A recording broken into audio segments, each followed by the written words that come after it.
Welcome back to episode 22 of the Quarantine Cast here on Beyond the Brick. I'm Joshua Hanlon, and today I'm super excited to have Sam Johnson joining us to build the Lego art sets. So let's launch on into it.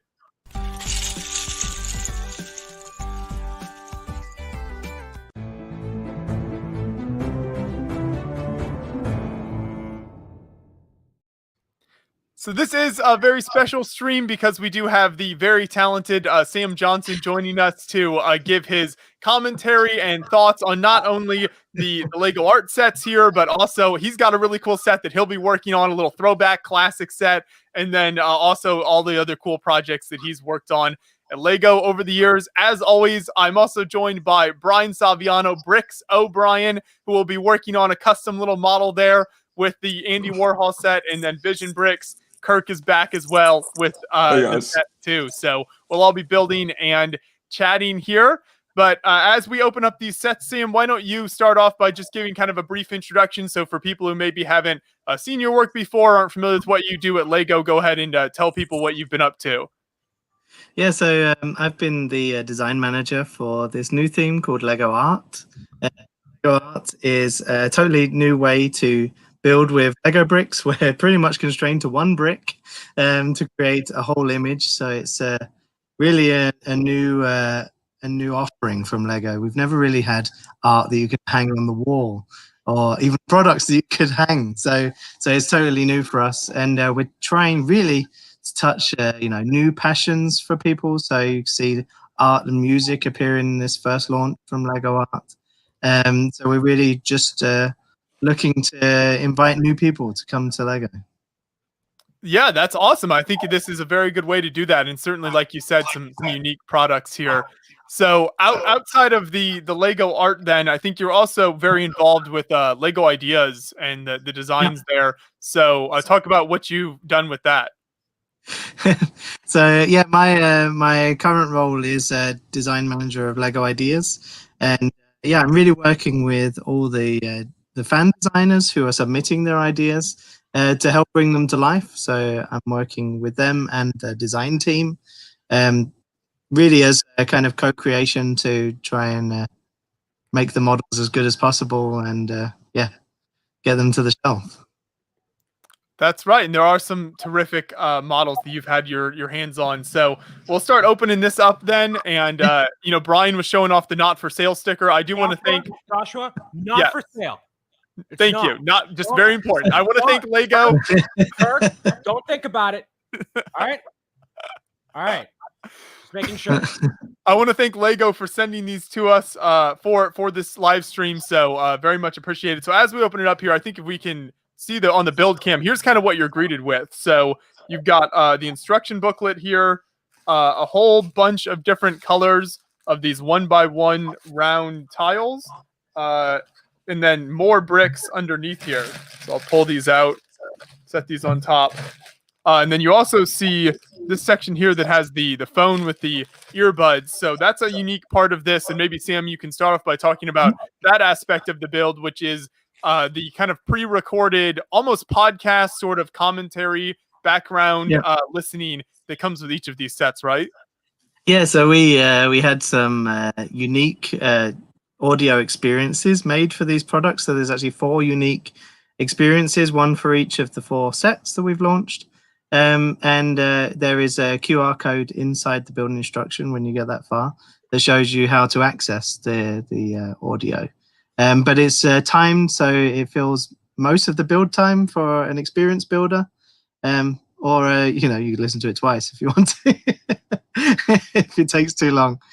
It's cool seeing you opening the boxes there, because we actually, we gave most of ours away at work, so we haven't actually seen many of them be opened in front of us. But what's really unique about these sets is that because it's, we wanted it to be like real art, and we decided that if you were a painter, you would want all your colors separated, so then you would blend them. So that's why Lego Art has all those bags, even though there might only be 10 of those dots in one bag. We really wanted to separate each color to make it as as accessible as possible for people. So they're not sorting through thousands and thousands of round dots trying to find that one blue one that's different to all the other blue ones. That's a very valid point. You know, you don't want to just have it all laid out there and then Yeah. you've got to dig through everything. So as we launch in here, so Brian, why don't you start off by telling us about what you plan to build here, because Kirk and I are going to be kind of going the official direction with we'll each take one of the models from the instructions, but what do you have planned? Well, so the beauty of Lego art, as I know it, is that not only can you build the thing that comes on the box in this form factor here, one of the 4 different Marilyn Monroe color schemes, but you can also build whatever you want to. And so I have found a plethora of different designs online where people have taken these plates here, connected them all together like the frame typically is and whatnot, and then made whatever they wanted to out of the various colors. And you could use it with the Marilyn Monroe colors or, you know, Beatles or whatever. And I'm going to be building a throwback to a classic Lego theme, the Bionicle theme. Ooh. Right? I'm going to be building one of the original TOA, and I'm not going to tell you which one specifically. You're going to have to guess as I build along with it. And I'm going to find the original post I saw on Twitter and give proper credit because I want to be that guy. And you know, make sure I get all the information out there for all of you if you want to get your own. So that's what I'm going to be working on. Sounds good. And as Kirk and I are opening up, we have a new guest joining here briefly. Andres, the goat. So good to see everybody. Andres, it's so good to see you too, brother. I'm with you for 2 minutes. I just want to say hello to Sam. You don't have to And I catch want to me. say I'm really sorry. I still have to build the Fab 4. So I have 4 sets at home. And I still have to build it because I thought it must be a very special, relaxed evening. And thanks again for answering our questions on Zusammengebaut. It's a lovely theme. And again, I have to build them. So Josh, what are you building tonight? So I am building one of the 4 Marilyn Monroe ones. So Kirk, I was planning to build the one with the yellow background. Did you have one in mind? I actually am very upset with you, Joshua, because I was going to go for yellow. Okay, no, then I'm kidding. No, I'm kidding. Okay. I'm going to go with the pink actually because Okay, perfect. Cool. Yeah. So we'll each tackle those. Yeah. Sam, how long will you stay in the chat? I was planning to stay for, all night long. 72 hours. 72 hours, Andres? 72.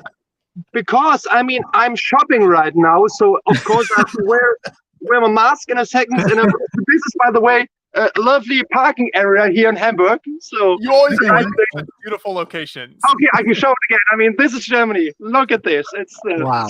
And those Yes. German parking lots, man. I don't know. But my dears, Joshua, how long are you streaming tonight? What does Brian say until the wheels fall off? 72 hours, Andres. If Sam, this is a little bit of pressure for you right now. If you stay for longer than 1 hour, I could join you and build Paul McCartney later on. No pressure. No pressure, Sam. No, Brian, it is pressure, No, so I know, Sam, you kids too, but so this is the deal. I could join you later on and build Paul, John, Ringo, or George. So I would do this later on. Okay, all right. Sounds good. Sounds great. Okay, Sam. My last question for now. How's life? My life right now is pretty great, yeah. I mean, we just launched some pretty amazing products, so it doesn't really get better than the launch of Lego Art that came out the other day. I mean, look at that brick separator. That's the fix. Amazing. Oh, it's the beast. Beast brick separator, yeah. Can I get a thick with 2 Q's in the chat, please? Woo, baby. Woo, baby. So the deal is I'm leaving right now, but I'll be back from my office in about 1 hour and I will join you. If you're gone by then, it's totally fine. I'll build on my own. I know this feeling, sit alone in my office and Lego. So it's no big deal.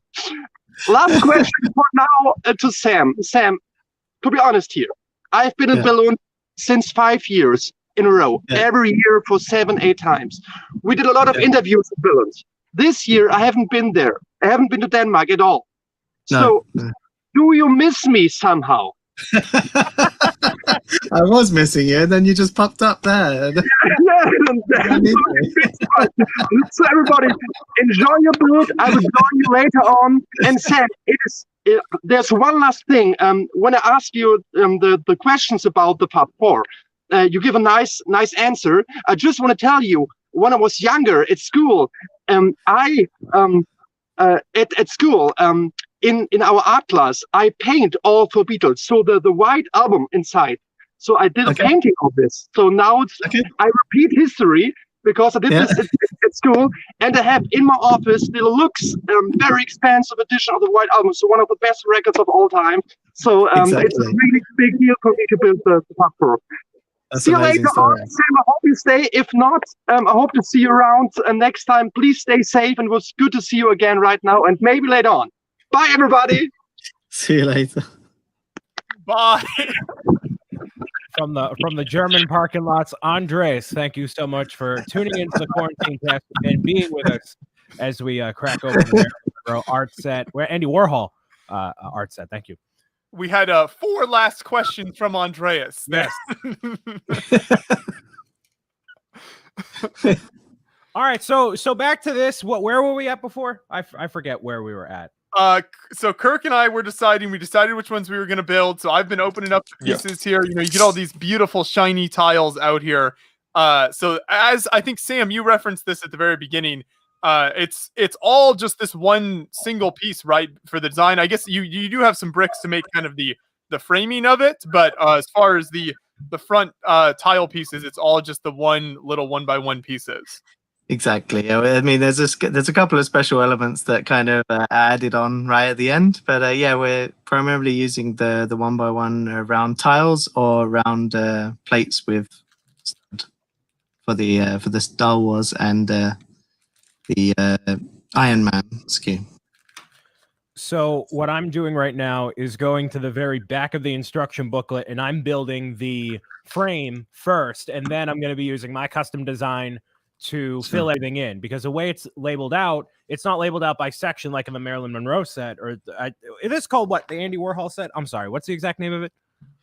It's Andy Warhol's Marilyn Monroe. Yeah. Andy Warhol's Marilyn Monroe. So instead of building that, building the Galador, not Galador, the Bionicle design, and it's by @Prince Galador, Nick Voss, senior letter designer on Twitter. I just wanted to make sure I got the handle right.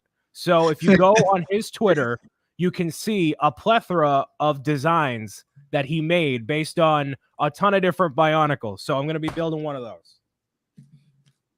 Very nice. And Sam, you also have a set there, a very different set from what we're working on. So why don't you tell folks about that? I've built like Lego art times about 500, so I don't build anymore. So I've dug out this set. It's actually my wife's childhood Lego that her parents dug out the loft, and I'm just checking it. It's this fine. Oh, that is a beauty right there. Yeah. And so I'm just gonna start piecing it together. It's got this beautiful raised base plate. Very nice. And all the printed parts are still here. Look at that. I mean, look. Wow. All these guys. I love those classic Imperial Pirates sets. Awesome.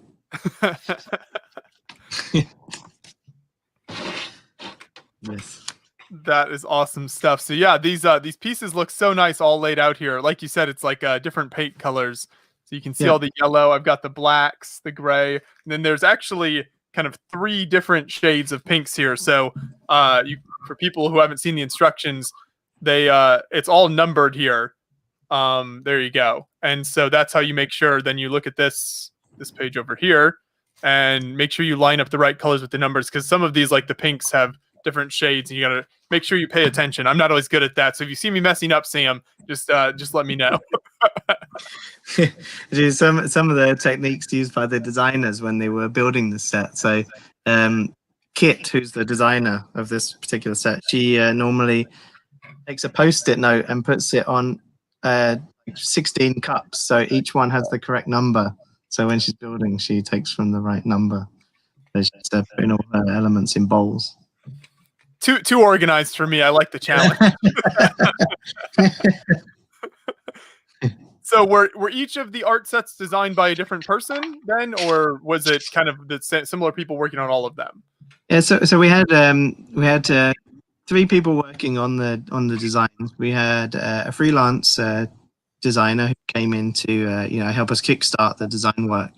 But then the models are designed by Kit, and she's designed pretty much every one of the sets in some way or another. And then we also have Chris, who's been he was also the lead on the team before myself, so he's also done a lot of work. He did really a lot of design work on Iron Man, and so I was more to give input from my side, and then together those two they designed all 4 of the sets together.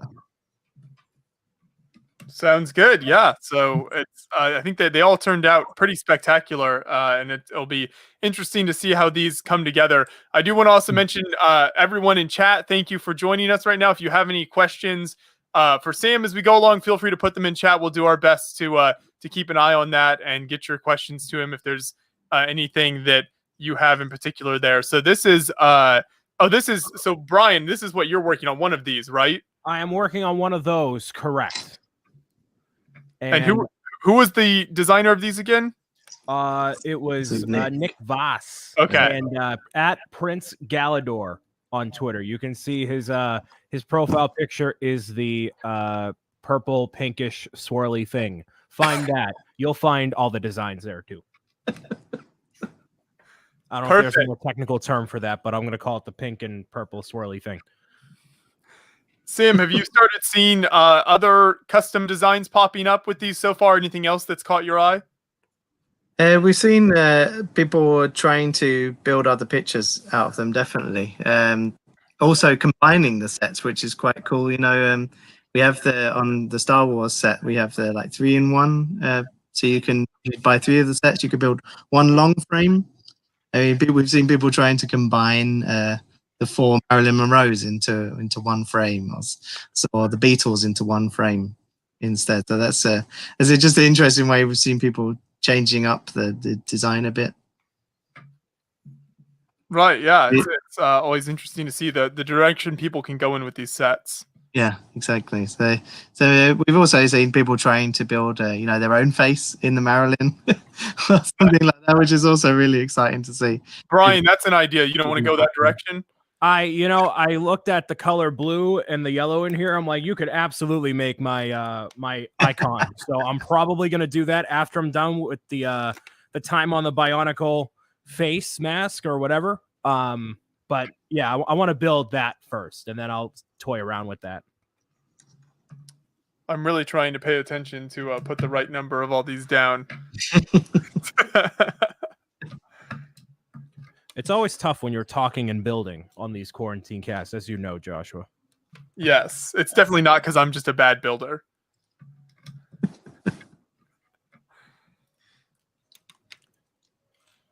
It's funny to see the way that you're building in straight lines, which we've seen different ways of building. So when I build them, I normally do a whole block color. So I just take one color and I fill them all in, and then I fill another color in.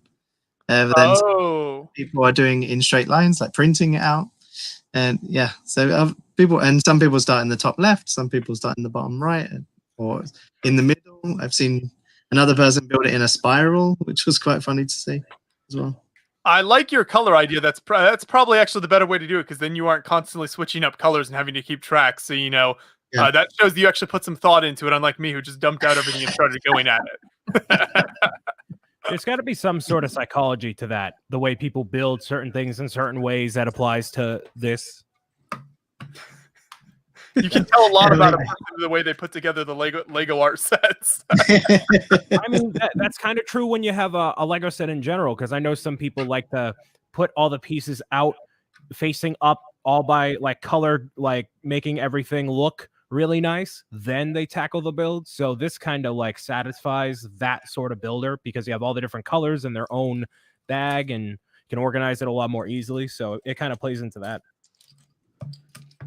I'm gonna switch to doing the all the colors at once now and see what I think of that style. 'Cause I feel like that's definitely gonna work better for me. Kirk, what are you doing with it? I, at the moment, am actually just building kind of in a line with the color. So I didn't dump all my parts out. I just kind of had them snipped. And You're this like, way I'm I can not just a kind of, barbarian. yeah, I just kind of want to pour it in my hand and then do it gradually and not have to. Plus, I don't have that much table space either. So, That makes sense. yeah.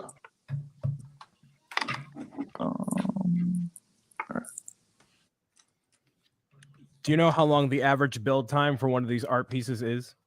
If I tell you, then maybe we'll just stop now, right? Oh no. No, we're going 72 hours. It's all good.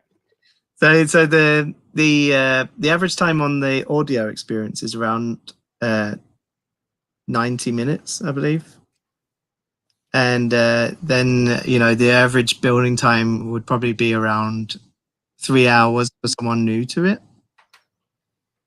Or if they really want to get into it, maybe they take longer. That's totally up to you. But it's for probably someone your guys' skill level who's building every day, probably a lot faster. Yeah, I mean, at the end of the day, it's 3,000 pieces, so it's going to take you a while, regardless. Just at the size of what it is. We have a few super chats in here. I guess we can catch up on while we're working on this stuff. Earlier on Brick Me said I met Kirk Wilson at Brick Fair, Virginia, 2019. $2. Thank you very much for that one. Wish we could have met at Brick Fair, Virginia, 2020, but no. And we also have a super chat, $5 from Lego Overhaul. I'm 16 and have the yellow castle as my dad's, and I have the black castle and the original Benny special. Well, cool. Excellent. Glad you can enjoy all that and tune into the live stream today with the classic build on top of the art sets here. Have you organized those pieces yet, or you're still trying to piece it together for your build, Sam? Me? Yeah. I'm just putting together the minifigures. Gotcha. Okay. So still early stages there. What was that? Pull up Brick Star Wars Boy chat again. Sorry. What was the idea for the new thick separator instead of using the standard brick separator for these sets? So the new brick separator is really created to be able to switch up the design. So if you decide to change your Marilyn from the, maybe you're building the one with the blue face and yellow background, and then next week you decide, that's not really the one I want anymore, so I'll change it up.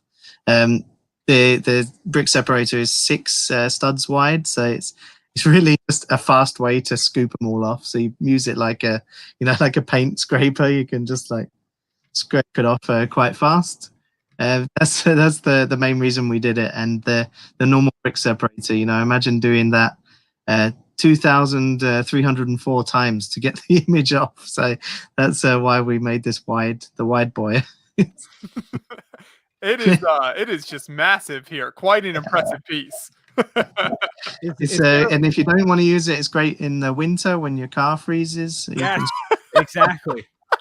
If you've got 2 of them, you can make a bow tie for New Year's Eve. So many different uses. I love that. It gets cold and snowy here for quite a number of months in Indiana. So I think that'll come in. Now you're prepared. So is there a technical term for that brick separator, or what is it called at Lego? Like, what's the distinction? Instead of it being called the thick separator, I'm sure it's like something else, right? Yeah, if you ask Neek, he'd probably just tell you it's called the thick separator. Okay, cool. All right. But we've just been calling it the Lego art separator, so it's kind of boring. All right. Well, I don't want to speak out of term by calling it the thick separator, but now with your blessing, I will. Okay. Thank you.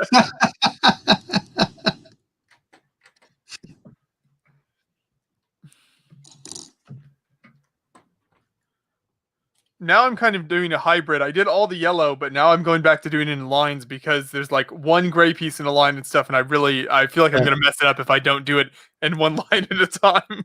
Let's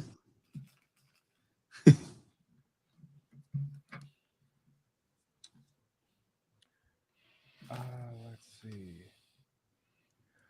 Mini Brick Productions is going to use that brick separator to flip his pancake. So there's clearly a wide variety of things you can use the brick separator for, you know. So it's good that, you know, you have a lot of diversity with the art sets in general of what you could do, but the separator as well. Endless. Because everybody has, like, I mean, if you're you have a ton of regular brick separators, but not the shovel here. So yeah, interesting.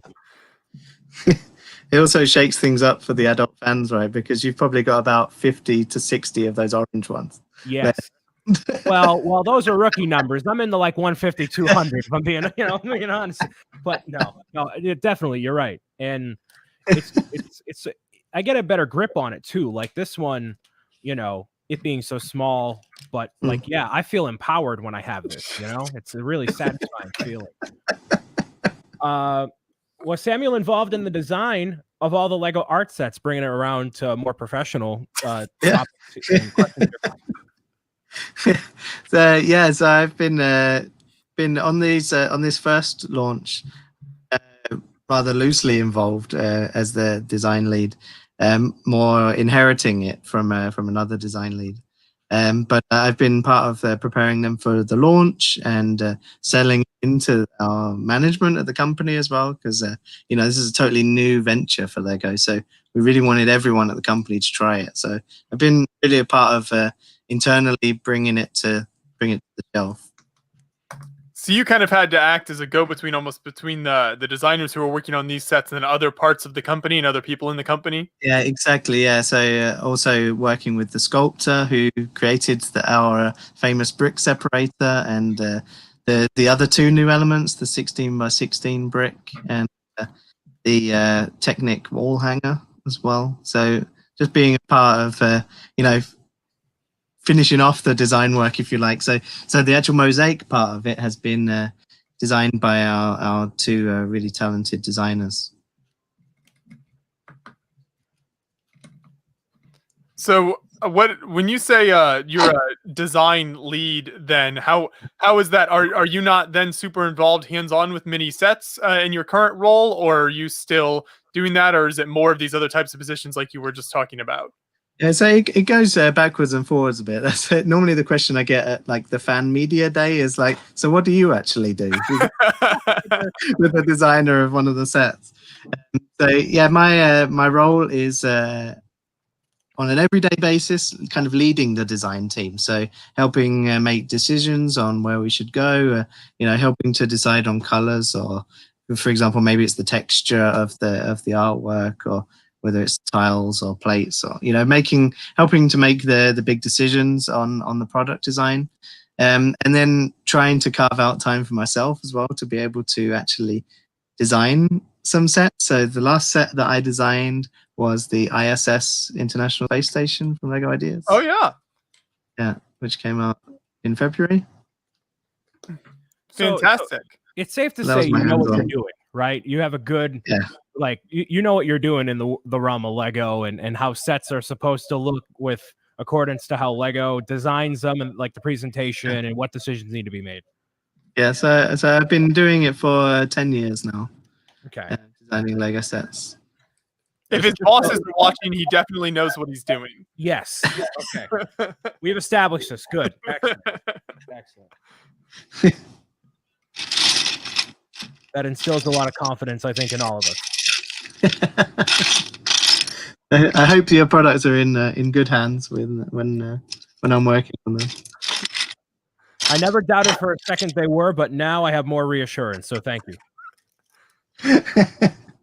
Okay.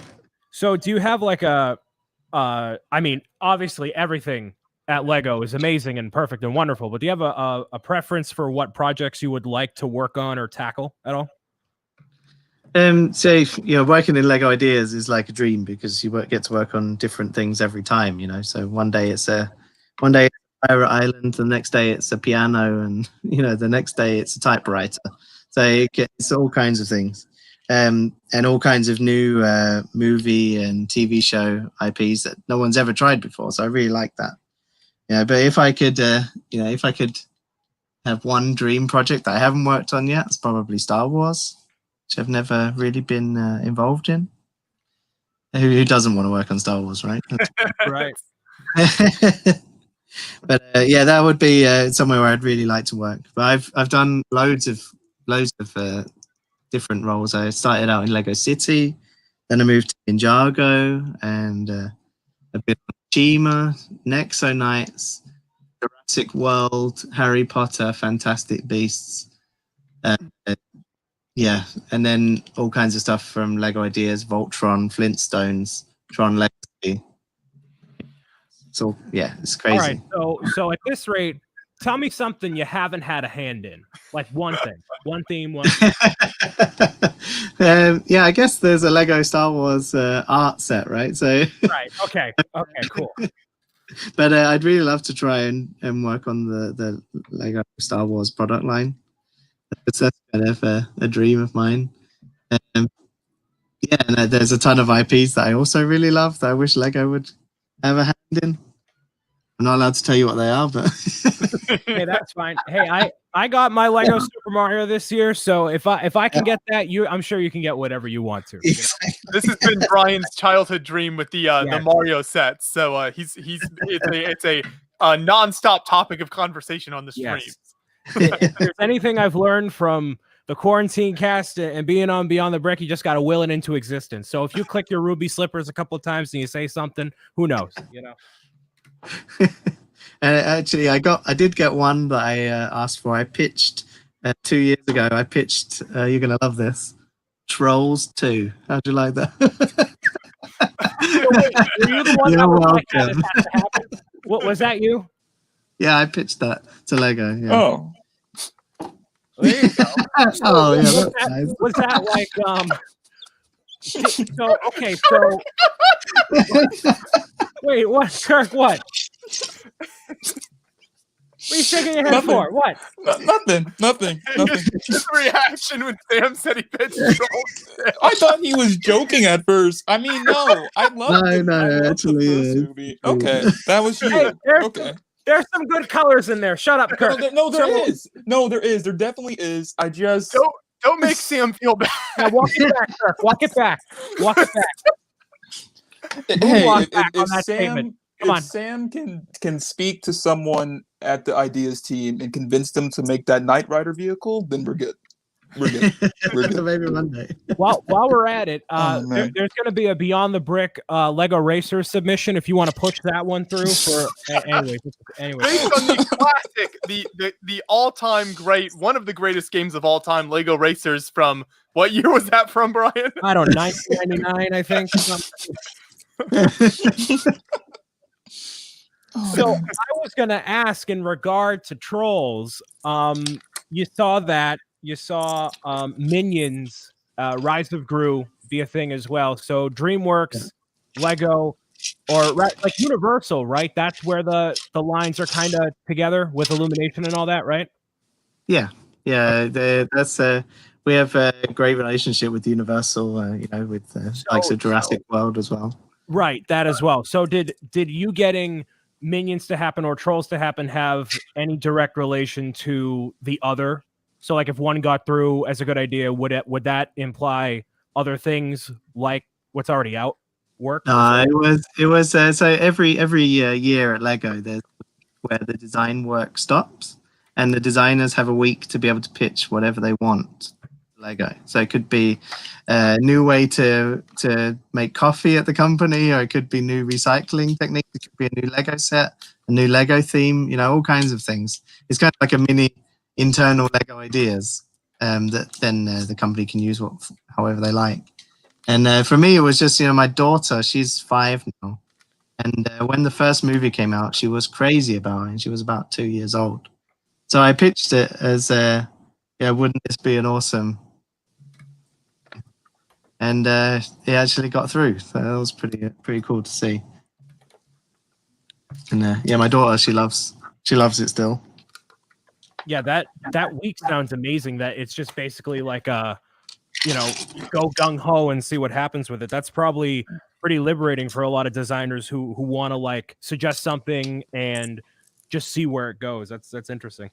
Yeah, and there's been several other products that have come out of it. Brickheads came out of that initiative.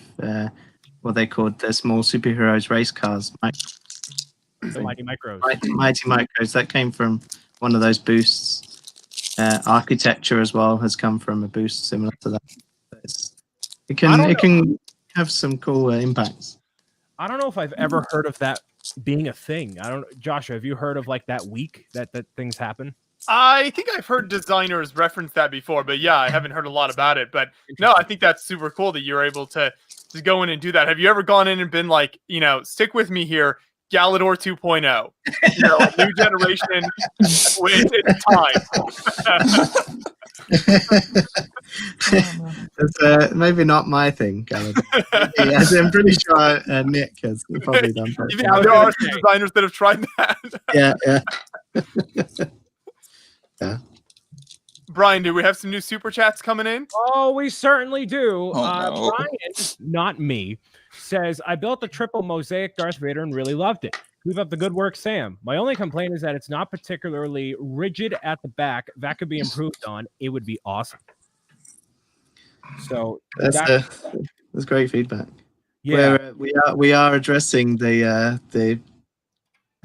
longer mosaics, trying to make them stronger if we do another one. So that's we're changing up the design for the second round to make it. So that's the back right now. As I'm building it, I have to put the Technic wall mounts in, but that's what it looks like right there. So yeah, probably some like connections at the bottom or something could make it a bit more structurally sound. If you're putting it on the wall and leaving it, it should be fine. But yeah, I can see that. So that's good feedback there. Thank you for the super chat. Much appreciated. Jeff's saying, hello, Jeff. Are we going to see more Universal Monster sets besides a Legoized version of Funko Pops? Trying to get all the information out of this thing. Yeah, it was like, no more questions from chat, please. Right now, I have no idea. I don't think I haven't seen anything, but that he knows nothing. Frankenstein looked pretty cool. That is very cool. I opened that when receiving it in the mail. I'm like, oh, this is a thing. All right, cool, awesome. That I'm sure has a lot of possibilities that could come out of that. Thank you, Jeff, for the super chat. Appreciate it as well. And of course, Ash Daddy with the $9.99, the weekly $10. LME Toys, building your mind one brick at a time. Thank you, Ash Daddy. Appreciated. That's our weekly non-sponsor sponsor. Yes. So anyone out there is curious. We hope you're enjoying the build with Sam so far. I finished the first block here. Oh wow! Is there a name did I. for these sections? Here it is. So Say that again. is there a name for each of these individual sections? They just call them like squares. Yes. I didn't know if there was like it's in 9 segments, right? So I guess yeah. It's not very exciting. It looks good so far. The pieces go on very nicely. Very nice shine to it. So I like it. It's got a very kind of glossy look to it. Yeah. Yeah, it has almost like a like a framed picture with glass in front of it. That kind of look to it when you. That's what you this want. as it is right here. Like if you put like anything you wanted in here, like that's just a cool looking frame to have on the wall, anyways. So I love the nature of it. It feels very like official and cool. So I approve. Not that you need my approval, but I like it. You do get They are super sturdy. They're super sturdy, the designs. Yes, you got an Andy Warhol printed 1x2 that you can't really see here, but it's or 2x4 rather tile. So that's pretty cool. Although Andy Warhol will have nothing to do with the Bionicle design I'm going to make, but I might as well put it on there. Let's see. Lots of good feedback here. Any plans for famous older paintings in Lego art, i.e. Mona Lisa, Starry Night, etc.? All the hard-hitting questions, Sam. all of them. So And yeah. Yeah, we've tested all kinds of designs. We have an idea bank that could last about 200 years of products. So we have loads of cool stuff in the pipeline. So don't count it out. So you know how Andres was in here earlier. How much? Who do I have to pay to get a Lego set of Andres from assembled as a Lego art set? How much? Name just a number. I'm not kidding. Just throw a number out there. We'll make it.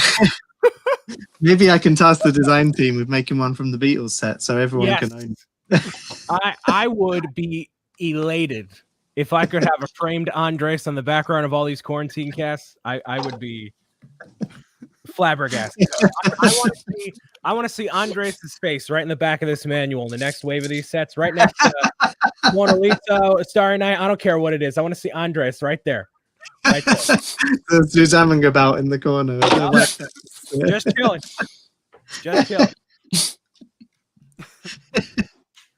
Earlier, Brick was asked about the Razor Crest and what I thought about it. So yeah, I have this right here because I wanted to bring it up as a talking point because I have it here.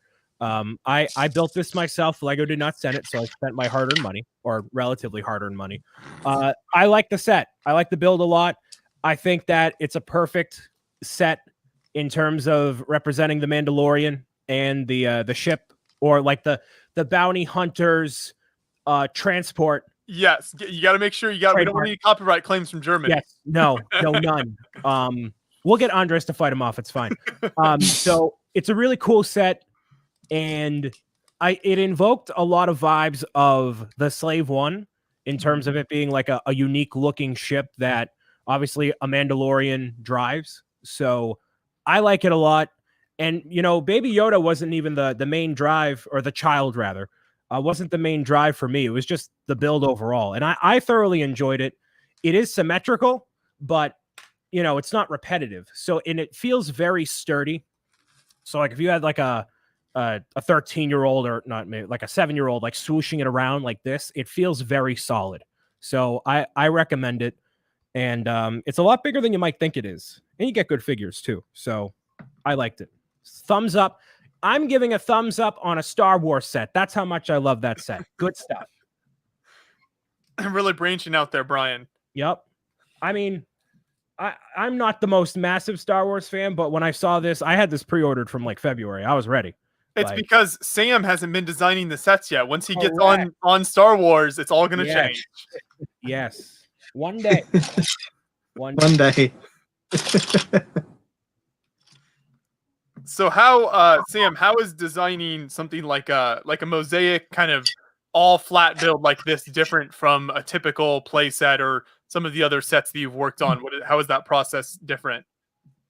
So, you know, a lot of the processes we use at Lego are very similar. So, you know, how we, you know, work out the cost of the bricks and all that kind of thing, that's done exactly the same. But most of the design work is done in 2D on as a, you know, something like what's the name of it? Adobe Illustrator. So we're using a lot of programs like that to translate you know, the images that we want into Lego. So it takes really a long time because each dot is kind of hand placed by the design team. So we're not just putting it through a filter. We really want everything to be as accurate as possible and really evoke the feelings that you would get from seeing the real thing. And so, you know, to give it depth and story, and yeah, it's a unique design. So that's what we're doing there. So it's mostly done as a 2D, and that's also how we're creating the building instruction as well, as a 2D rather than the 3D execution. So you're able to use computer programs, I'm sure, help a lot with this type of building then. Yeah. So it's also a lot faster because, you know, it's 2,304 dots per picture. And if we were to place each one every time we do a different change, it takes several hours just to build one of them right from scratch. So it would take us just, you know, months and months and months just to build each one. So it's just a way for us to quickly make changes or corrections, and also to be able to show the IP partners that we're working with. As a side note here, when I am clicking in the 1x1 rounds in the corner, so the frame is already built with the way I'm doing my custom design. So I'm using the thick separator to like click it in because I have sausage fingers. I can't reach in there to like click it in properly. So that's good for like making sure it's all placed down as well. You could probably like, you know, really flatten everything. So it's good for that purpose too. So there you go.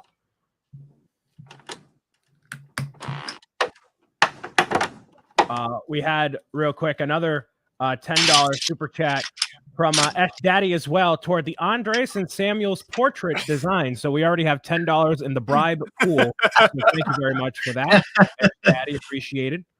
You know, every dollar counts toward, you know, this fund. I guess it's happening. Mini Brick Production asked, how are you hired at Lego, and were you put straight into Lego Ideas, or did you work your way into it? So that's a story I've been telling for 10 years ago since I got hired. So a long time. But when I was a kid, this is my dream job. All I ever wanted to do was be the kid who grew up to play with Lego bricks forever. And so I spent my school years saying I want to be a Lego designer, and people laughing in my face because that's not a real job. Come on now.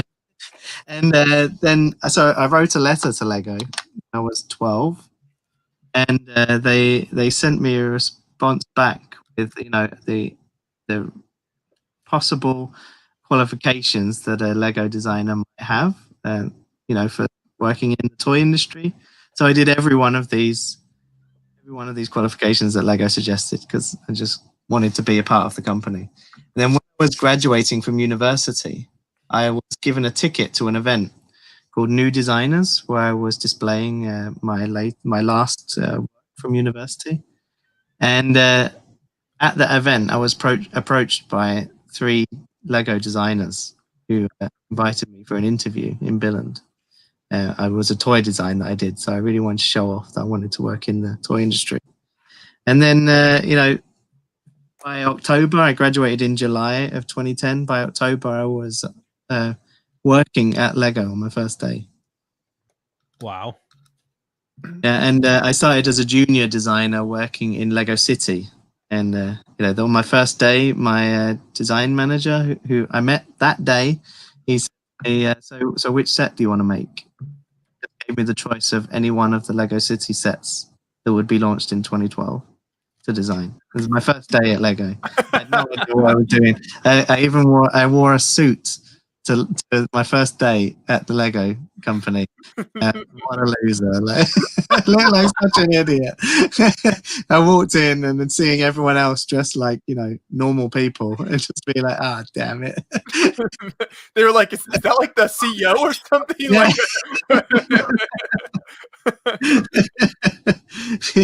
I was just so excited. I just wanted to impress everyone. I was just this kid coming from university and having loved Lego my whole life. And so that's where it all started. And then I started on Lego Ideas in 2015 or 2014, where I designed this set Doctor Who, which is behind me here. And I was working in Nexo Nights at the time, where we were just starting that. I saw on Twitter a Doctor Who fan who had found Lego Ideas and was showing off the design by Andrew Clark, saying, "Wouldn't this be awesome if it got to 10,000 votes and it became a real Lego set?" And he tagged all these actors who had played the Doctor in Doctor Who. And one of them actually responded saying, "That would be amazing, but only if Sam Johnson gets to design the Lego set." Wow. Whoa. Like, what? I'd been in a couple of newspapers after telling the story about how I got my job at Lego, and it was kind of a big thing. And so I sent this to Lego Ideas saying, "Hey, you got to let me in. Even the Doctor wants me to be on Doctor Who." And so they let me do the set. And it was later that I told them that the actor Paul McGann, who played the 8th Doctor, is actually my uncle. Oh, I snuck my way into Lego Ideas, swindled my way in. Wow, whatever it takes, You gotta use those family connections, that's actually an awesome story. So I was on and off since 2015 working on Lego Ideas until I became full-time during the time when I was working with Neek on Voltron. Yeah. Voltron That was also a funny monumental project, wasn't it? Yeah. When it started, the current design lead on it at the time was saying, "Who wants to do the set? We need to know if it's possible." And everyone who picked up this piece of paper, they're just like looking at the model, going, "It can't be done. It can't be done. There's no way. I'm not even going to try. It can't be done." And I'm just like, "Give me that piece of paper. I'll make you a Voltron." And turned out I couldn't do it. So when I became the creative lead, I hired Neek to finish off the model because I knew he could do it, and together we created Voltron. So it was really like a team effort, and we even put in the build instruction like a replica of when they form Voltron in the TV show. It's like the team coming together to form Lego Voltron. That's amazing. Yeah, that is such a cool story. Yeah. Lego's really a crazy place where a lot of strange things happen in strange ways.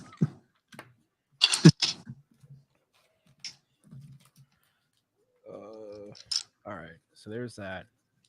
So as you've worked on sets over the years, do you normally get to choose, like you said with City, where you were just given the option to pick which set you want to work on? Is that normal, or was that pretty unusual? And most of the time you're given the set and you just have to go from there?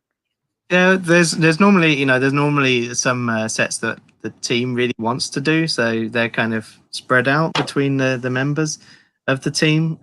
But oftentimes the person who is the right designer for it is the one that gets chosen to do the set. So if there's something that has 2 motorcycles on it, then they usually choose Mark Stafford because he's all his sets, I don't know if you notice, have big motorcycles that jump out the side or something like that. So we always joke, "Oh, that one's one for Mark."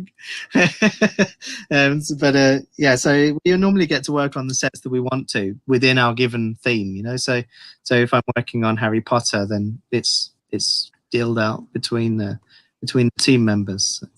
So I got to work on Newt Scamander's suitcase because I thought it was really an interesting proposal for a Lego set. That's one of my favorite Lego sets of that entire wave. So thank you. Thanks for the compliment. Yeah. I also did the Aragog. I also did the Aragog spider set, the little one. Yes. I mean, I'm a fan of the newest Harry Potter waves in general. I think they're very well done. But I saw that Fantastic Beasts set and I called it a quintessential Lego set to everyone I talked to, because it not only made the beasts in such a creative scale that made sense for what it is pertaining to the movie, but then the case itself could open up and be the environment that the creatures lurked in. And that to me was like, all right, that's Lego. That's taking something that you have on the outside and really transforming it and opening up into something entirely different that people aren't expecting. So I always recommended it to people when I, had my time working at the Lego store, being like, "Oh yeah, I recommend this for someone, especially a Harry Potter fan." Yeah. Cool. That's cool.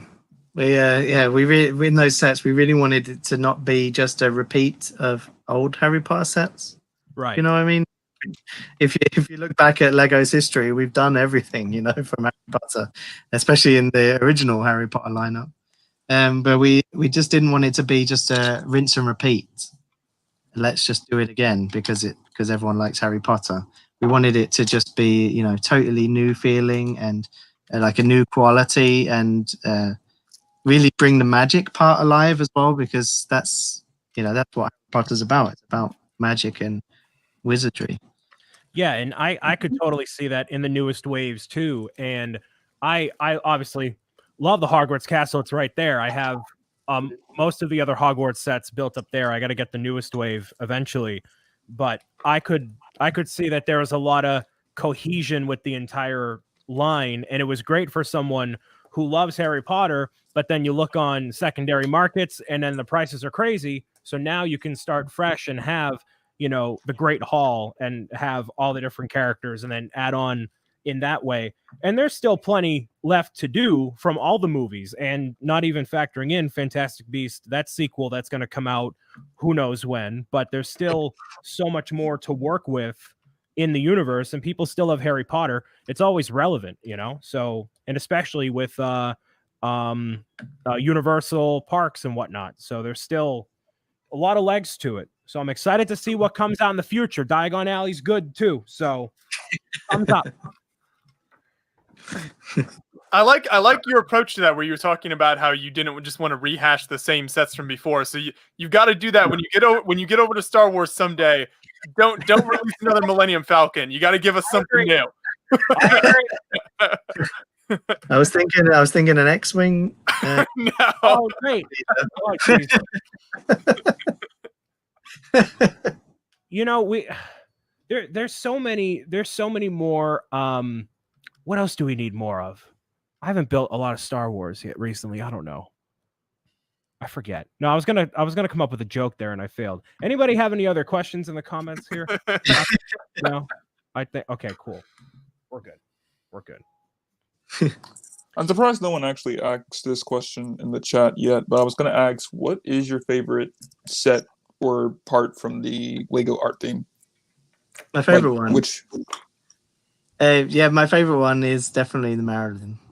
Gotcha. I think it's just something totally new, right? It's got amazing colors that just blow you away, really. And it just, we've never done art focused Lego set, and that's why I studied a lot of art at college and art school, and yeah, it just really blows me away that we're actually doing a Lego set based on it.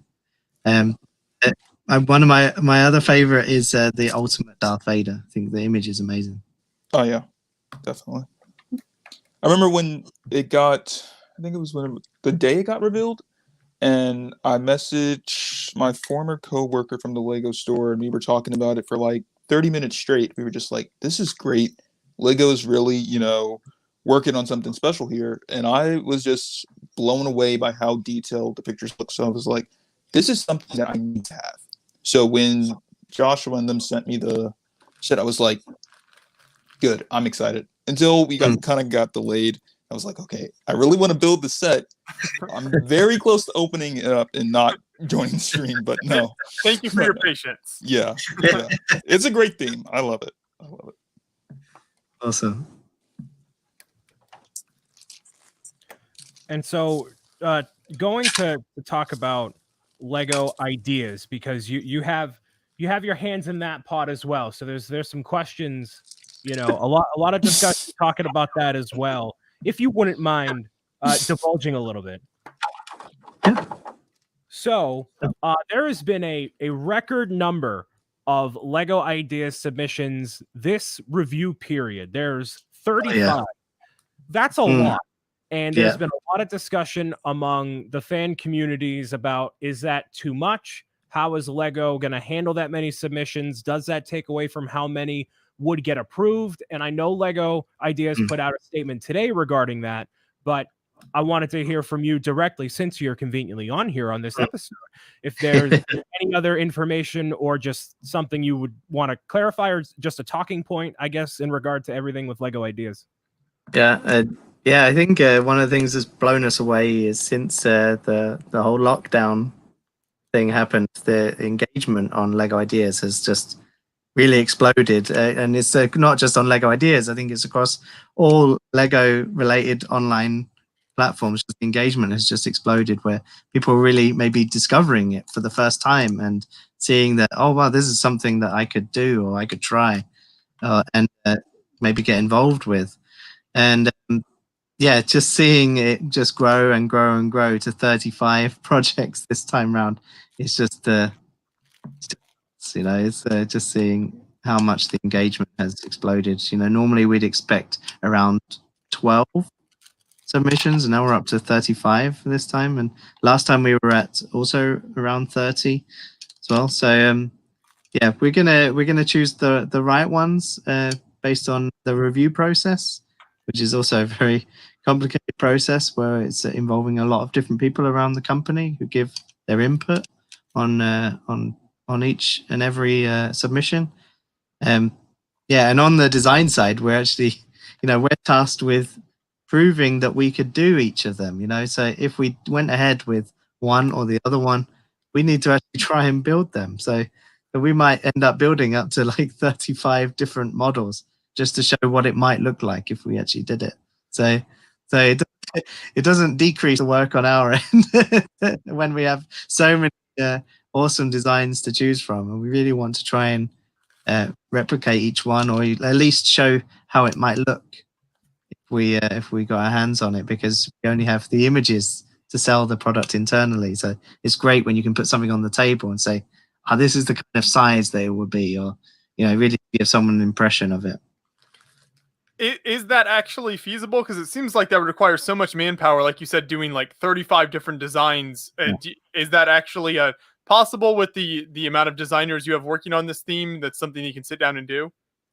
So we're trying our best, and it's not necessary every time to be able to sell the idea internally or to show it, because my only job is to see the feasibility of it, and a lot of them, the designers are so good that we can really see that yeah, it could be feasible. For example, like the one on the screen there, the Schitt's Creek Motel, it could really be that's one we could execute. So we don't necessarily have to build it, but sometimes it's just about educating the people in the company about what it is, because some of these new IPs that Lego's never touched before, people have never really thought about it. So I had to do a sell for Friends when we did Central Perk, just to say, like, look at the size of this fan base and all this kind of thing, and this is what the model could look like. So really, and some of these models we might have a similar thing that another designer has tried out, and sometimes we get super passionate designers, like for example Wes Talbot, who's worked on Lego ideas before. He's working on the blacksmith right now, the blacksmith, and he's for example, he just really liked the model, so he tried to build it just for fun. So he was like secretly trying to recruit himself to Lego Ideas. I guess you heard my story about how you get on, right? Like, trying to sneak your way into the team. So yeah, we're trying a lot of different ways to show what it could be like. Maybe it's just a cardboard cutout that's the right size that shows how it could be done. We've got Andreas back with us now to work on one of the other art sets. Good to see everybody again. So you've got the Beatles there with you? Yes, I brought one. I mean, I can build one of those guys, and now it's up to Sam, because we haven't actually talked about the Beatles yet, but I'm really a big fan of the Beatles, and you can decide which Beatle I build. I can give you a little spoiler. I've seen Paul McCartney 3 times live, and I would have seen him this June in Hanover with my father, but of course the concert was cancelled. I haven't met John, unfortunately. Yeah. George, I haven't met, and Ringo, I've seen twice live. What a great show! Always fun. So you can tell me which Beatle I should build right now. I when I show them, I always show Lennon first. I really feel like Ringo Starr maybe needs a bit more love. So maybe you should do that one. Okay, I will build Ringo Starr, Richard Starkey. Great.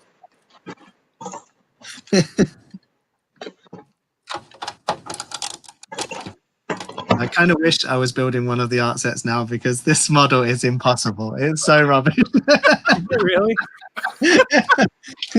I can't get the bricks to go together. Just Sam, this thing here. for any reason, the bricks are missing. We've just round tiles. Where are the bricks? They're underneath the book. Just kidding. Sam, did you grow up with that era of sets, or what kind of sets did you grow up playing with?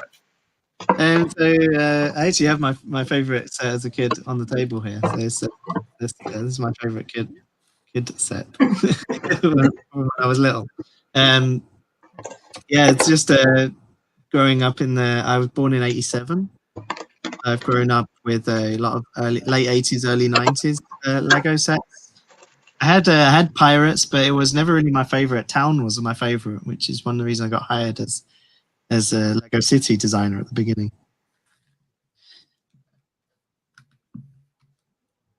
But the dream was always to own Lego Star Wars sets, and that wasn't the thing until I was nearly a teenager. So Yeah. in my mind. But no, that's a good era. There's a lot of good sets from that era when you were growing up. So it's some good stuff from then.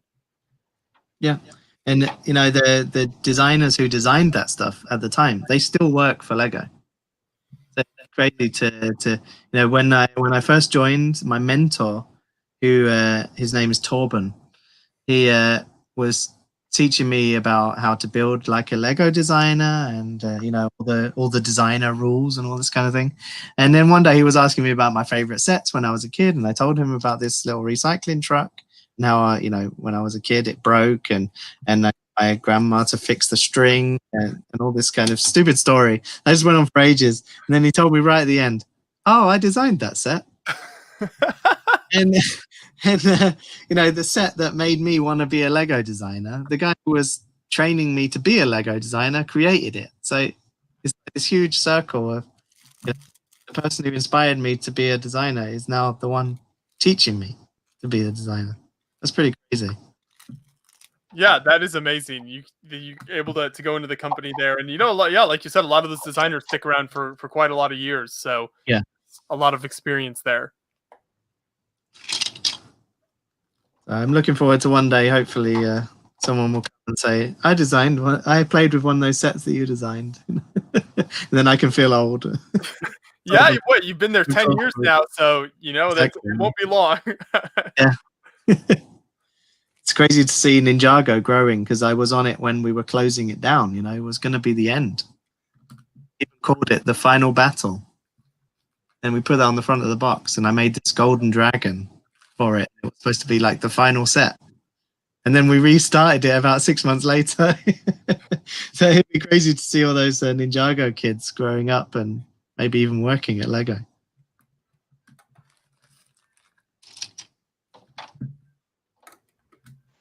So I'm just unboxing all the stuff here. Very interesting packaging. There's one issue, Tim, I have to mention. In my opinion, you choose a very, very cool layout for the Beatles. So it's a very, very cool layout. Again, I can show you. Here's my special edition deluxe package. Whoa. It's awesome. You have all the outtakes and all the stuff. So again, it's such a great record. There's only one thing, and I really thought when I first read about it, they're going to be Lego art, and they're going to be a Beatles Lego art. Of course, I thought, and many other people have thought, this body would be an opportunity. So have you thought of Emerald as well, or was your first idea, we make the white album, it's perfect for us? Yeah, we did talk about like all the different Beatles content as well, because they also have the Yellow Submarine, which Lego has already done, which is also pretty iconic designs, and we were just so much to choose from. But speaking with the Beatles, the IP partner, which is Apple Music, and we had a lot of conversation about what's the one, what's the one that everyone gravitates to, what's maybe the best-selling album. And that's where we came with the White Album. And in the White Album, each band member is also treated equally with their own photo, which really lended itself really well to Lego art and what we were trying to achieve there. So that's why we went with the White Album. But Abbey Road is also a great album. So why couldn't that possibly come in the future? We will see. I will be very happy. But again, shout out to my good friend Bill Langston. He and I are, we have the same opinion about the Beatles. So in our opinion, actually, this is the perfect record. So every road, I mean, there are many great records. Every record of the Beatles is awesome, but this as the final record it's such a masterpiece. So I would love to see this one day as a Lego art as well. So I would buy it first day. That's good to know. Good to know we could make 119.99.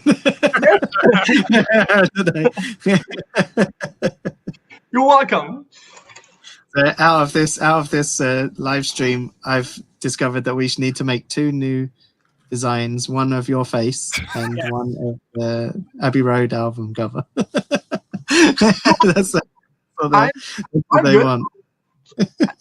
You know, some people think that Andre is the 5th Beatle. He might be the 5th Beatle. That's true. You know, I live in Hamburg, and to see all the iconic places, there's actually one short story I can share. Like 60 years ago, the Beatles played in Hamburg. And 10 years ago, I was at the big concert at the Indra, which has been the first club the Beatles performed in Hamburg. So again, like 10 years are gone. It's totally weird, but I've been there, and very well-known musicians played all the songs the Beatles played in 1960 in Hamburg, which was awesome. So again, it's and we had a big museum, which is unfortunately gone. So Hamburg is a good start if you want to know some things about the Beatles, but I have never been to Liverpool. What a shame. Someday. Yeah.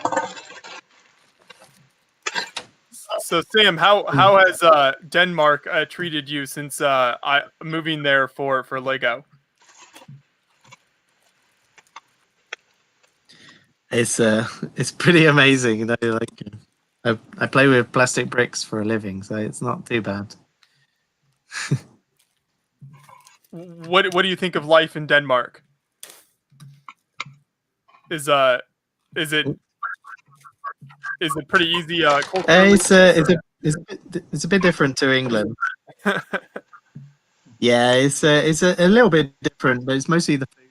It's mostly the food that's different. Otherwise, it's pretty great. And I met my wife over here, so it's not too bad, I guess.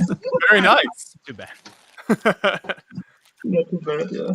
Do you have is there a British support group where all the designers from England get together and they help each other adjust? Yeah, it's something like that. When we all start together, you know, they hire a few designers at a time. You have this kind of support group of all the designers getting together and sometimes working together or sometimes just hanging out. There's a lot of Brits that work at Lego as well. So Brian, the good news is when I'm building stuff, I don't talk. Hey, I don't mind you talking. No, I love to hear you talk. It just reminds me, you know, when I build, I'm in this mood, you know, just building, and I just look up. Oh, there are people around me, you know. Hey, I get to be the same way, man. I mean, I still have plenty of questions. I don't know how much time you have, Sam. I don't want to take up too much more of your time, but I keep asking stuff all day. But may I ask? I mean, I know it's Beyond the Brick exclusive content here. It's a well-known channel. Everybody loves Beyond the Brick, and it's not a Zusammengebaut stream right now. But I want to ask one question to Sam. One question. I mean, we could do this in October, November, Sunday, if you like. You're more than welcome. But we just published an article today because of all the kind of discussions on Lego ideas that we have, like 35 submissions, which reached the 10,000 votes. And there is a blog post today where your team mentioned, okay, we know it's right now a lot of submissions because of the pandemic situation and stuff, and we're going to look at this and see what might the future will bring. So in your opinion, if we're going to see in the future as well, like 25, 30, 35 submissions, do you think this is too much and we have to change something? Or would you say, okay, we can handle this and maybe we could release one more set or so? Or do you think it's way too much in comparison to last year's where we've seen like 10 or 12 or maybe 15 submissions?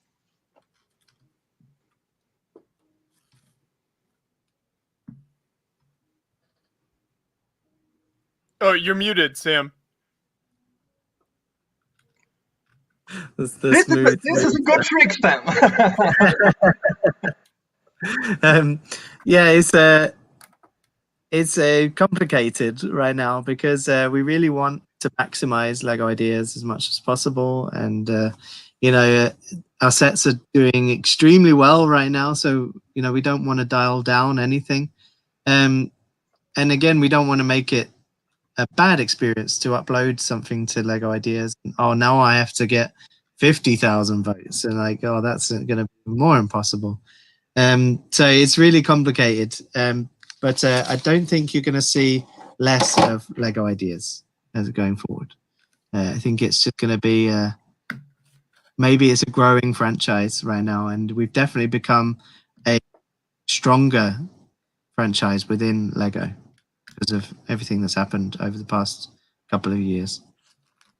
That's great. Yeah, that's what you want to hear. Thank you so much for your answer. This is my agreement with Beyond the Brick. In every stream, I can ask one question. So now I'm done here. If that's our agreement, then you're not doing a very good job following it. I'm sorry, Josh, but as you know, Sam, important. This is one of the best sets of all time, and it's such a lovely build. So if we're gonna see more Lego idea sets in the future, I'm in. It's such a lovely theme, and we've seen so many different types of sets within the last years. So I'm more than happy if you're gonna release more sets in the future. And yeah, we'll see what the future might bring. So this is a lovely build, and hopefully we're gonna see more. Yeah. Sam, we had glad to see you're happy with it. I'm glad to see you have it on display. We have Stuart Harris in the chat who says the Denmark is great apart from the fish in the canteen on Wednesdays. That's true, yeah. You get to see us two miserable English guys standing at the side like, oh man, again. But I have to warn you, Sam, last time I've been here for a while. So normally I just step in for 10 minutes and then they kick me out. But last time I've been here for the whole time, it was with Jane Briggs. And after 1 hour, I think Brian asked for the first time, okay, Jane, thank you so much for your time. If you would like to go. And then I, start to ask all the questions that he won't leave. And we've done the stream for, I think, 3.5 hours. So this is what I do, when I see Sam would like to go and there are no more questions left, this is my hour then. Then I'm gonna ask you all the stuff about playable piano, what is a playable instrument,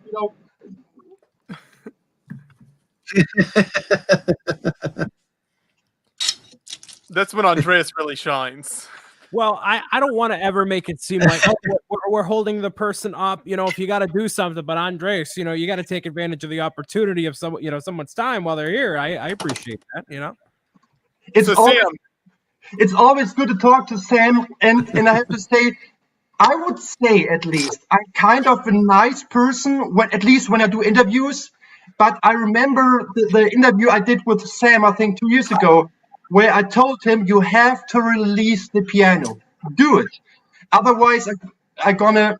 And my words have been very hard in this. And I have to say, now you've seen the piano, and I'm a happy person. I haven't built it yet, but it's out there, and you did the right thing. Release the piano, so I'm happy. We really have Andreas to thank for that. I think it was because of me, because I told him, if you want to release the piano, and we talk again, oh my goodness.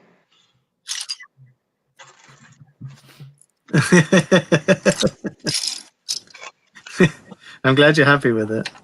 It is a fantastic set. We the last few streams we did, we actually built the piano set on stream, so it was very fun. It looks amazing on display, and then we took it to a friend of mine's house who has a big grand piano, and so we did kind of a comparison between the two and kind of took each one apart to show how they work. So it was very cool. If you ever think, Sam, Beyond the Brick are publishing so many videos, I cannot watch all the videos. Do me a favor, watch the review of Josh and his buddy.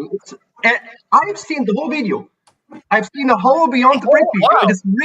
It is really interesting because your body had so much input and knows so many things about piano, and it is really, really enjoyable. So please check out the video. It's the best review I've ever seen. Thank you.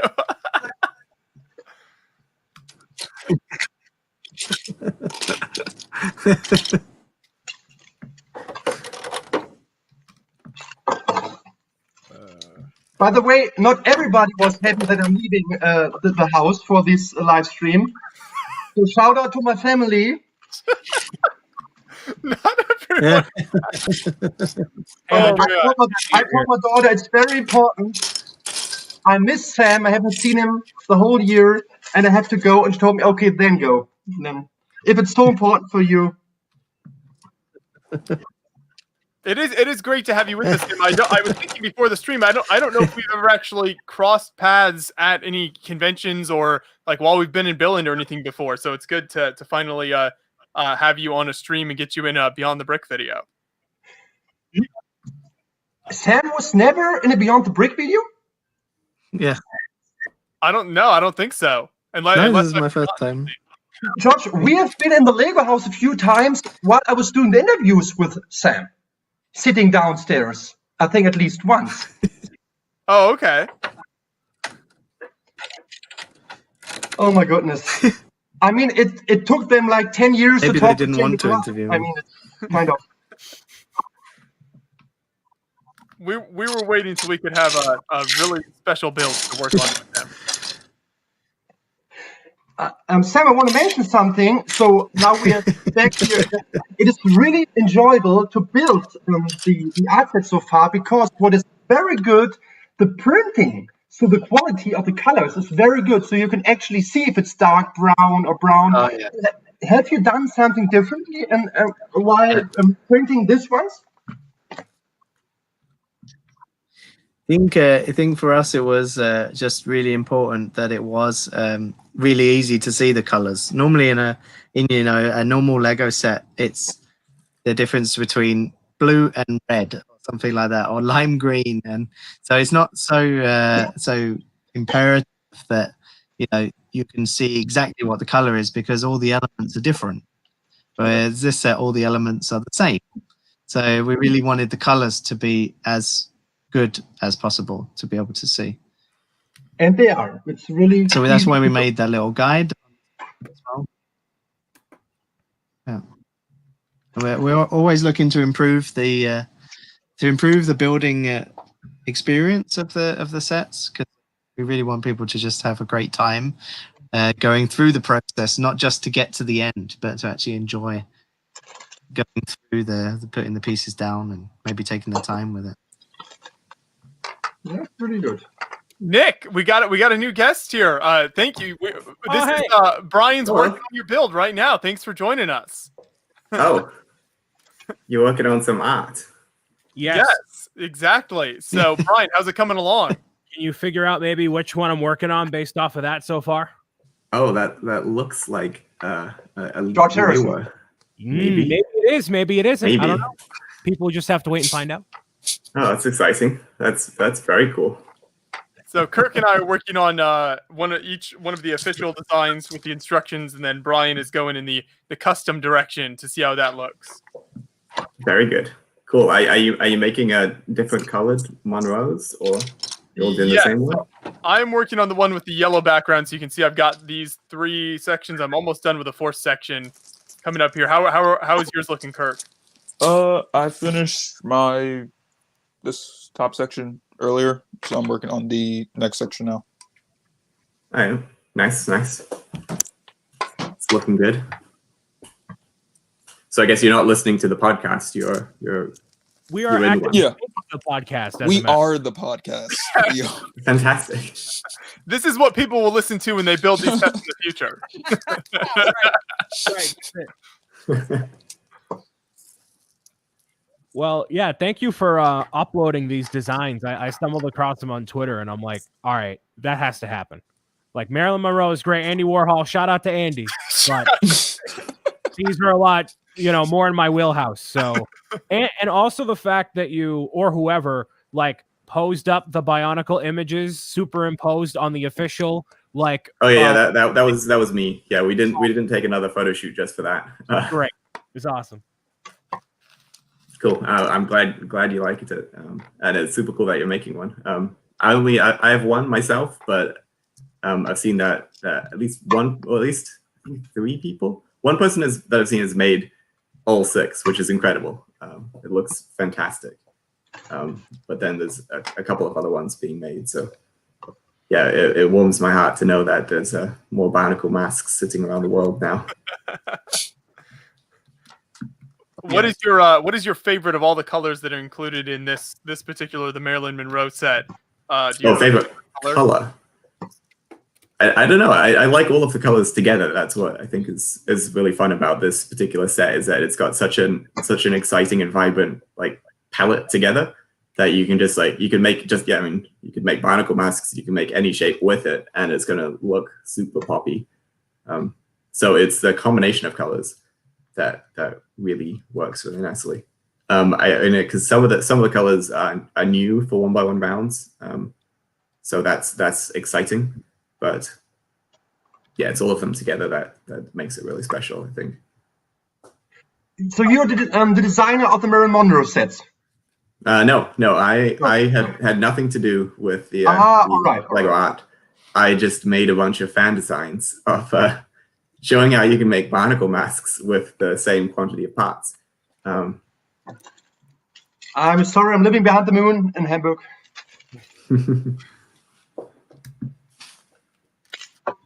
So but there's one very short Bionicle story I can share.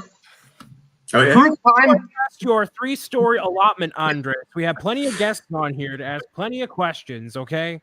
Dear Brian, please one story, because it's a really good one. First time tell the story about how you met Mr. Bionicle on the island. No.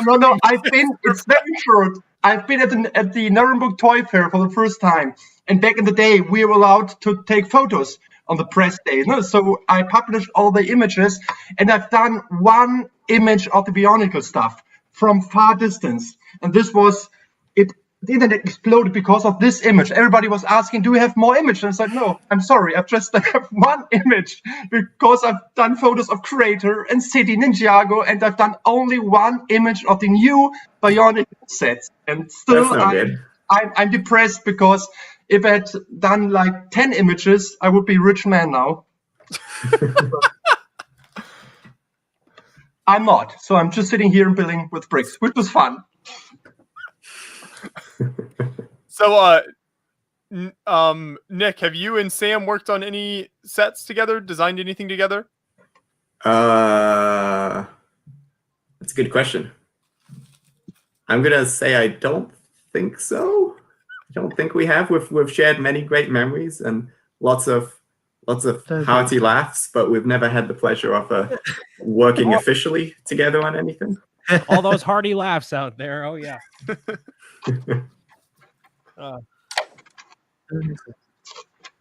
Not yet, but it's something I would definitely welcome the opportunity. One day, someday, we'll do it. Someday. So did blow everyone away when we get to this. Did you have a favorite Toa that you were making of these of the art kit renditions here? Oh, my favorite Toa, my favorite mask is the Pakari, so Anua.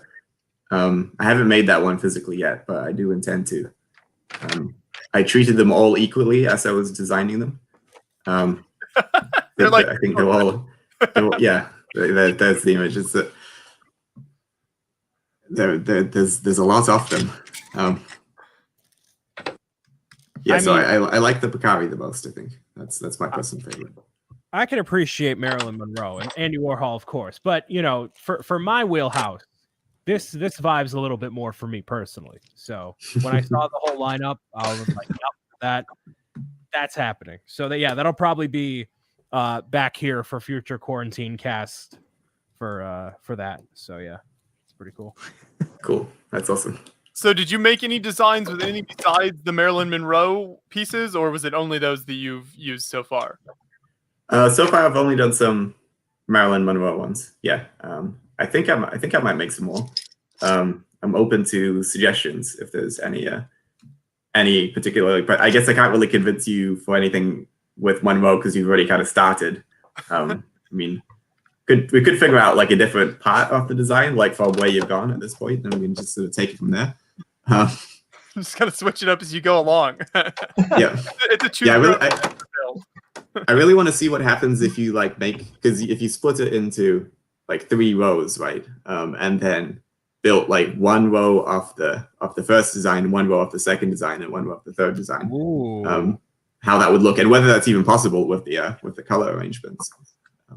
Well, Sam, are you ready to give up on that Armada set and try that out?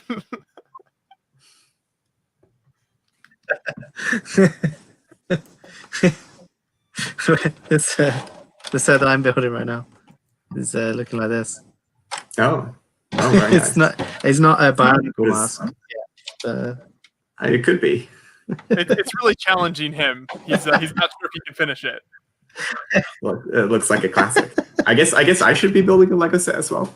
I mean, you don't have to, but it's kind of the point of this podcast. I guess that makes sense. I've been building Lego all day. It's up to you. Whatever you want to do. I'll go. I've got like a wall of Lego sets I haven't built yet, so I'll go see what I can find. See if there's any the good ones. of shame that we all have, of course. Oh, it's like a fine wine collection. Yeah, it really is. It really, really is. It gets better with age too.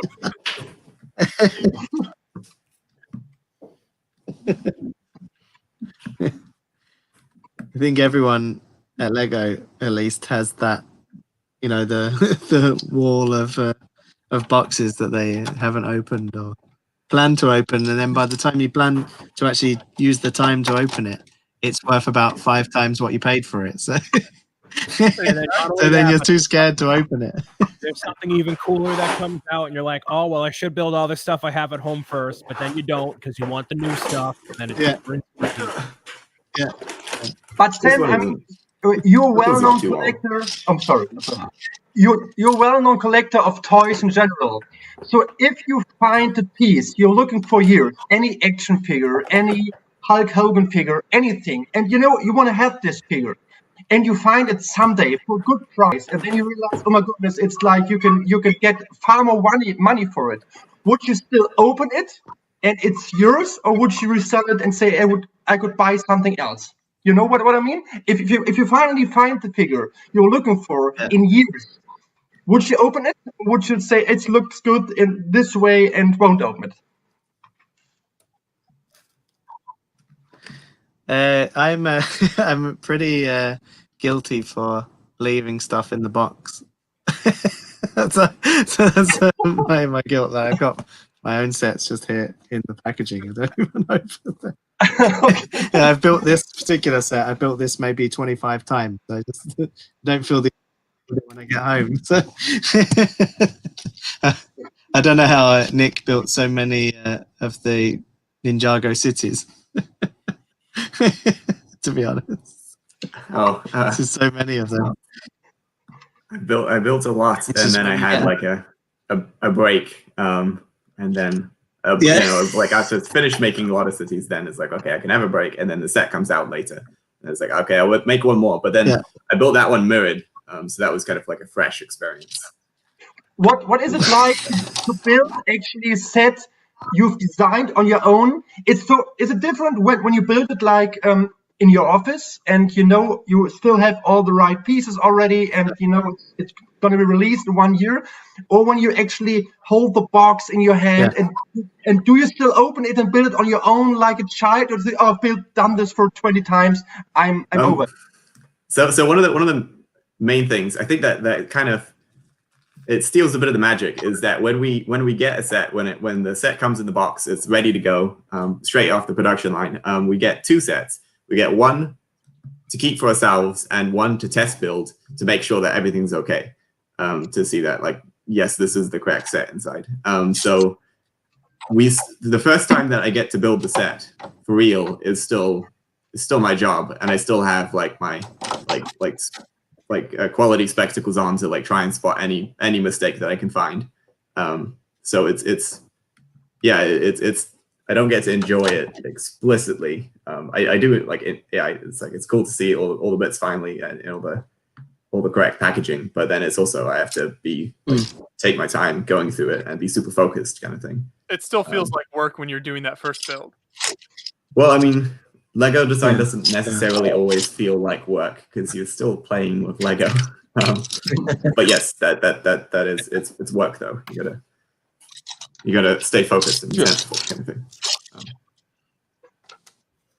But then when you're building the sets beforehand, then when you're building it, when it's not finished yet, then you don't have the instructions, and it's slightly different, a different process, I guess, because you're still building how you think it should be made, but that's not necessarily how the steps will be in the end. So when you're building it with the instructions, that's often a fresh experience. So it's like, oh, actually, that's a much smarter way of putting it together than I thought about when I was building it the first time around. That's often quite fun to see. I think the building instructions guys, they know what they're doing when they're making building instructions. They can improve on your original design with the way they put the instructions together. Oh yeah, no, they make the original design possible. Like often where it's like, I've got this thing that I'd like to make, but I have no idea how to put it together. And they're like, actually, I think I can figure out a good way of showing this. And you're like, oh cool, so I don't have to change anything? Great. So, and when you, for example, say, you're the designer of the Great International Space Station, when you build it on your own with the manual instruction, and when you see something, any little bit detail you would like to change, do you say to yourself, no, just don't think of it, or do you think, we could have improved this brick, or we could change, like for example, I did a lot of songs in the past, and when you do a record and it's pressed and it's over, it's the way it is. You listen to the song in the car, at home, at the friend's house. But when you have a Lego set, you could of course always improve the set. You could change bricks after, but of course the kid at home should build the best. Should have the best building experience from the start. So when you find, I would say, a little mistake, or do you say to yourself, oh my goodness, we could have done it better, or do you think, no, it's fine this way and we can leave it this way? I think one of the things that we have to remember when we design a set is that it's not just one person doing the set. You've got building instruction developers, you've got a design leader, you've got all people with their eyes on the set to make it the best possible. And for example, we just had a review today where we sat down and we built through a future Lego Ideas model, and we were 6 people sat there. So there's 6 different people with different qualifications with their eyes on the set, start to finish. One of those being building instruction, where they'll take our horrible way of building and turn it into something you can actually print on paper. So that's one side of it. You have to remember as a designer that it wasn't just you; it was a whole team of people who have brought this thing together and created it. But as a designer, you could design the same thing for your whole life. You could George Lucas of Lego sets. You could go back to the same set every 20 years and redo the special effects on it, and just redo A New Hope over and over again. That's the feeling that you often have. If I went back and I could change stuff on the International Space Station, which came out in February, I would do it. But if the model is done and it's out there, and maybe next time we do an International Space Station, I'll make those changes. I would implore you, as someone who is a consumer of Lego products, that I would rather see you make new stuff than go back to the old stuff. And I'm sure that'd be more satisfying for you to allocate your energy toward new things than to keep recycling, or not recycling, but improving on the things over and over again. So this is the magic of a Lego set. When you build, for example, an older set, that it is the way it is. So you could, of course, always improve something. But when you talk about George Lucas, I mean, now hand shot first, who shot first. You can always change something, but in my opinion, a Lego set is the way it is when it's released, and then you always can change something. But you're doing such a great job, and it was just about the feeling when you build it for the first time, like when you listen to a song and you think, oh my goodness, the guitar is too loud. You cannot change it anymore because it's out there. But in a Lego set, you could always change something. You could always renew something. So I think it's more fair to Lego designer that you could actually do something. So it's not that kind of pressure like a musician. And you think, oh my goodness, now we have 1 million copies out there and there's one mistake or something. So it's kind of different because we have Lego bricks. Am I right? And I think the beauty of a Lego set is that once the final version is released, then anybody can change it. Yes. Anybody can go in and adjust the model to their liking. I mean, as we're doing with some Monroes right now. But it's great to see people modifying the sets the way that they would have wanted it. They add their own bricks to it, or they change the ship on the inside of the ship in a bottle to be their own design or something like that. I really love seeing that people were having fun with our sets. But it's good, Sam, that you're mentioning the ship in the bottle. You can tell us the true story here right now on the Beyond the Brick stream, which is well known out there. Are you happy that Thiago finally is gone?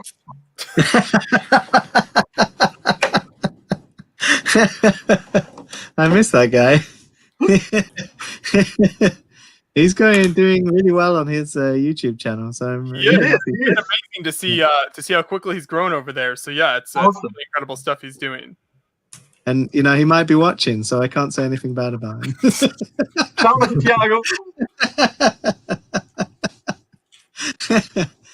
It was really fun to work with him for the short time that I got to work with him on Lego Ideas. Really great. He's a great guy.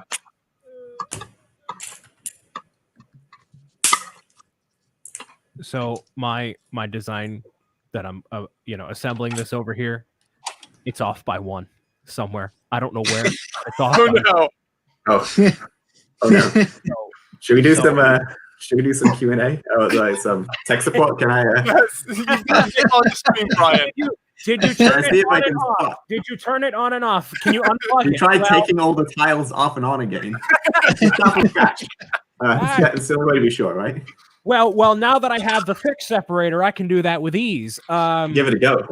Yeah, right. I don't know where I messed up. Somewhere. Hold it up and see if Nick can tell you. All right. Yeah. I can maybe Control-Alt-Delete the thing if there's somewhere along the way. I have no idea. Yeah, of course. No. It'd be hard. I'll try unplugging it and plug it back in. I didn't commit all the dots to memory, unfortunately. Yeah. No. I assume you didn't, but you never know. Actually, I'm impressed that you're making it all in one big chunk. Because yes. I thought it'd be. I mean, it's easier to have like the 16 by 16s, right, and then have it come together. Well, so I just took the image off your timeline, so I didn't see like it wasn't uploaded by section. So I'm like, oh, I'll just upload. I'll use the whole thing at once, and I'm doing it the hard way. I should have done it in sections, but I probably that's fair enough. That's good. That's good user feedback. Thank you. Yes, I wanted to. I thought of like breaking them up, but then it's like, well, if I put it all together, then you can actually tell what it is when you're looking at it. But there's like these like little lines in it that make it maybe easier to see, but then they're quite little. Yeah, I mean, even like for me, just seeing it on Twitter, I'm like, all right, I'll just take this and then take it from there. But if you made like, and maybe Twitter's not the best format to upload them, like wherever you wanted to, but you put them like, all right, here's Liwa, and then here's the 16 sections. If you want to make them like as their own individual squares, like they are in the instructions, just to better understand each image, then you can kind of just flick through those. It's a bit easier. Exactly. Yeah. And ask Twitter to redo their image gallery feature. Yeah, right, and have the upload it's quality. Super important. The only problem is right now black on black for me right here sitting here. Yeah. because the lighting is not so good. But besides that, it's enjoyable. And I'm building really fast. Look at this after 1 hour. It looks great. No, like, I don't know, 5 minutes or so. By the way, Joshua, have you already asked Sam about the final version of the Sesame Street? So did he show any images of the upcoming Lego idea set or no news yet? Oh, completely flipped my mind. Sesame why- Street, yeah. This is why you're What here have on fans said so far? questions. Yes. This Yeah, one so is final Sesame version. Street is coming soon. That's about it. That's all I can say. Oh, that's a big It's gonna be hit. amazing. Coming soon. Oh, headline. Coming soon. Andres has to go write an article now. Yeah. I'm gone. So It depends on what you deem as soon, right? So Yeah, of course. within the next 30 minutes. Here we go. No. I have a lot of questions about like Sesame Street, like how that came to be and all that. I don't know if I can ask, like, I'd rather probably just ask them after the fact because it's a very interesting thing to go through Lego ideas specifically. But I Sounds won't. like Sam needs to come back for a future stream. that's He's great. like, no, never again. I can finish this Pirate Island, right? Yeah, right. Right now.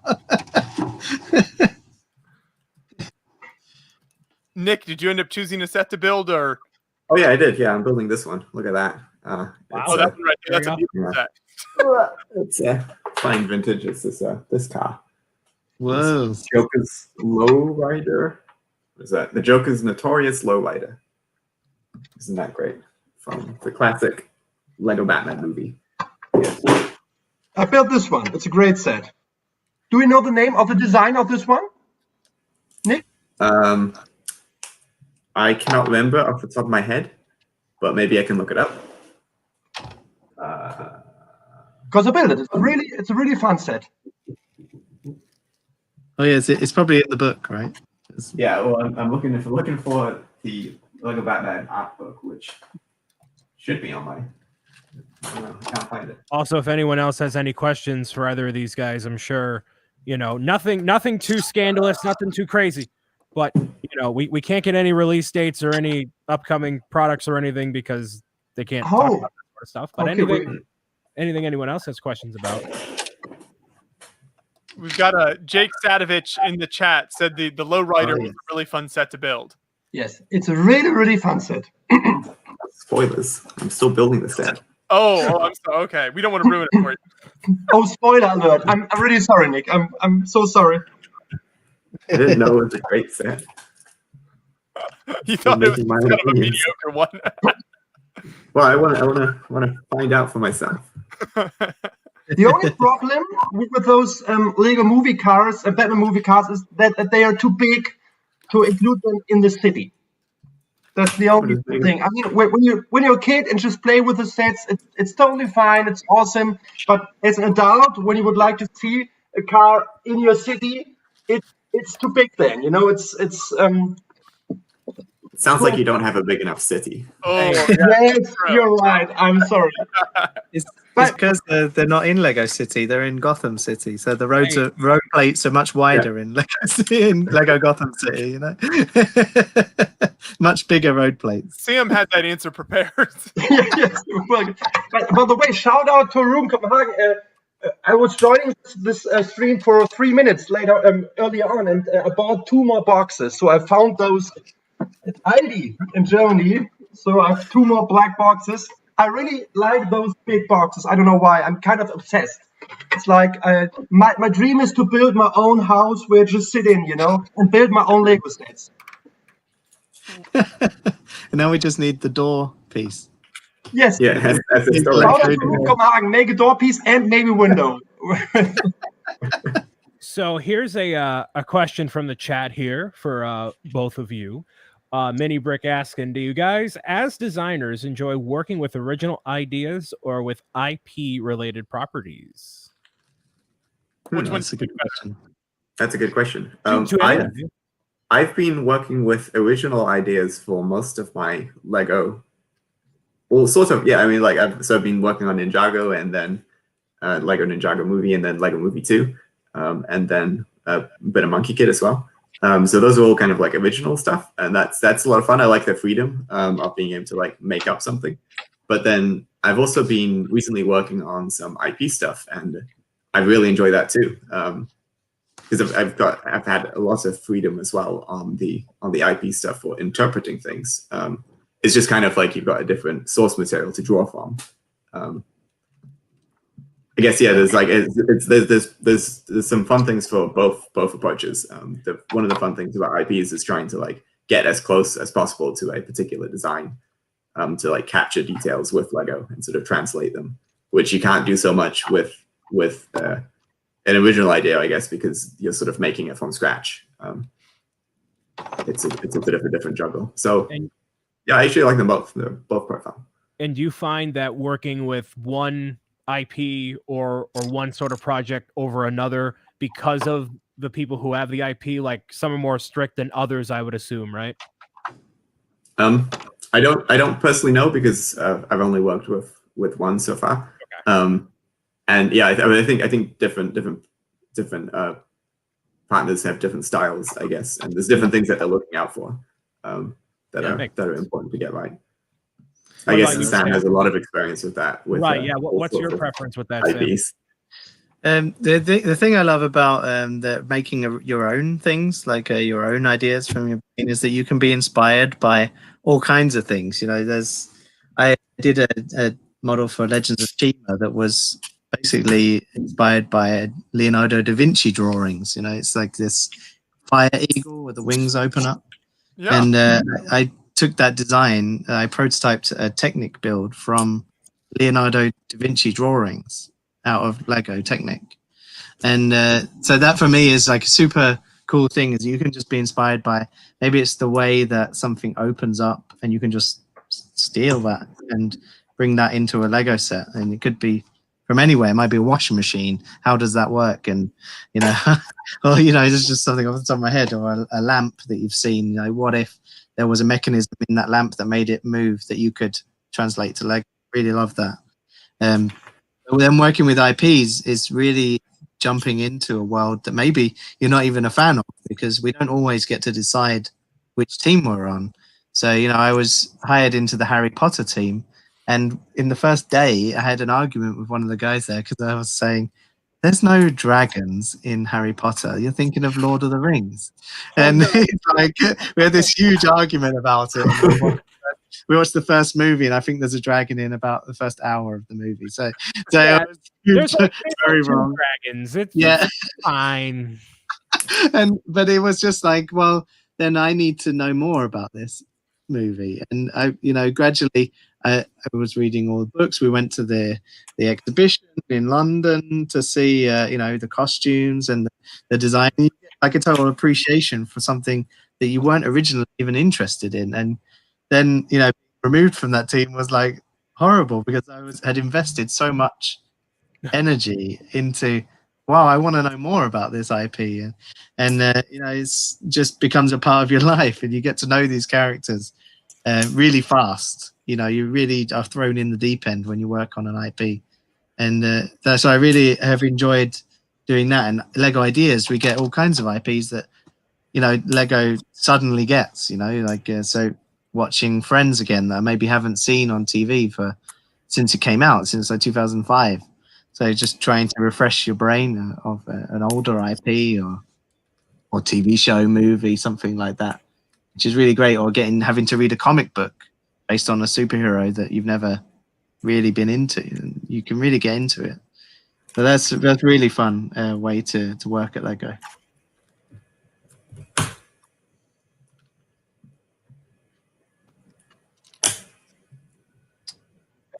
Back in the day, when you released the Yellow Submarine set, have you been in contact with any of the Beatles family? That's a good question. I don't know, unfortunately.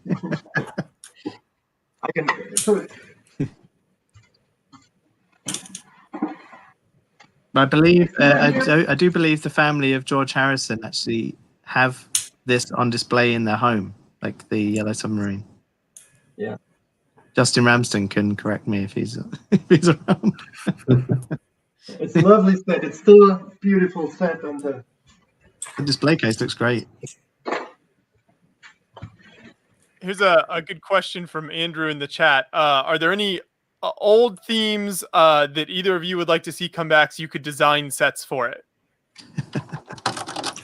Yes, there are.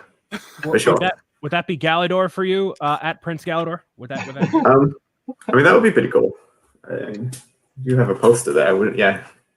I recently acquired from Meek.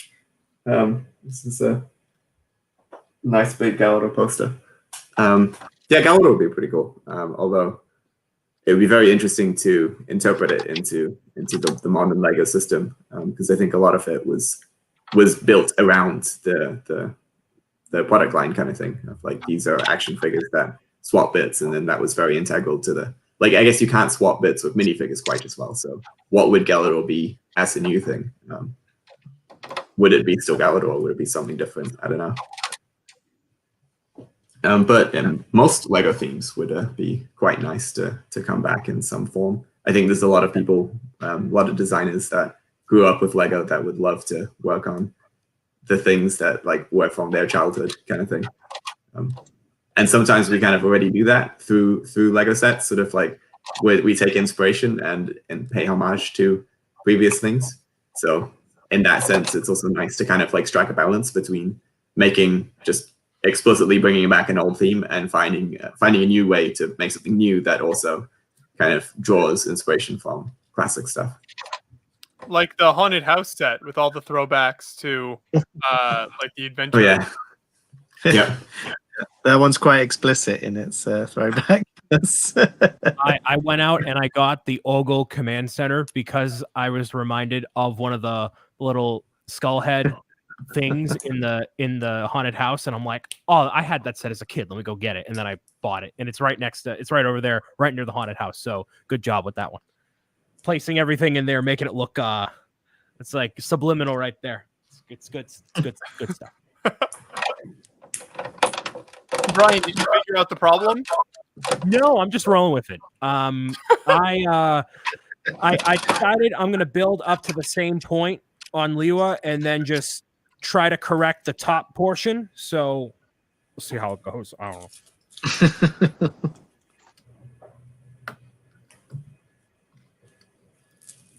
Just got to make it up as you go along sometimes. You know? Yeah, just freehand it. All right, where's that?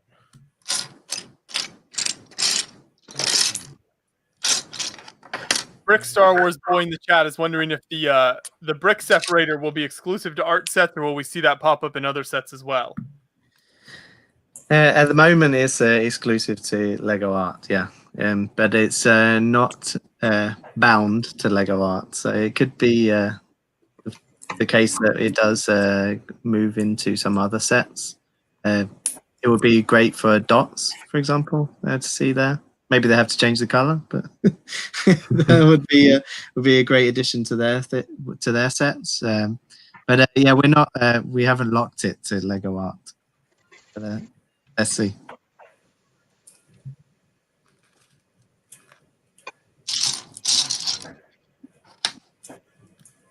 last time we've talked, Sam and Bill, he told me that there are many designers out there who would love to do a Lego idea set.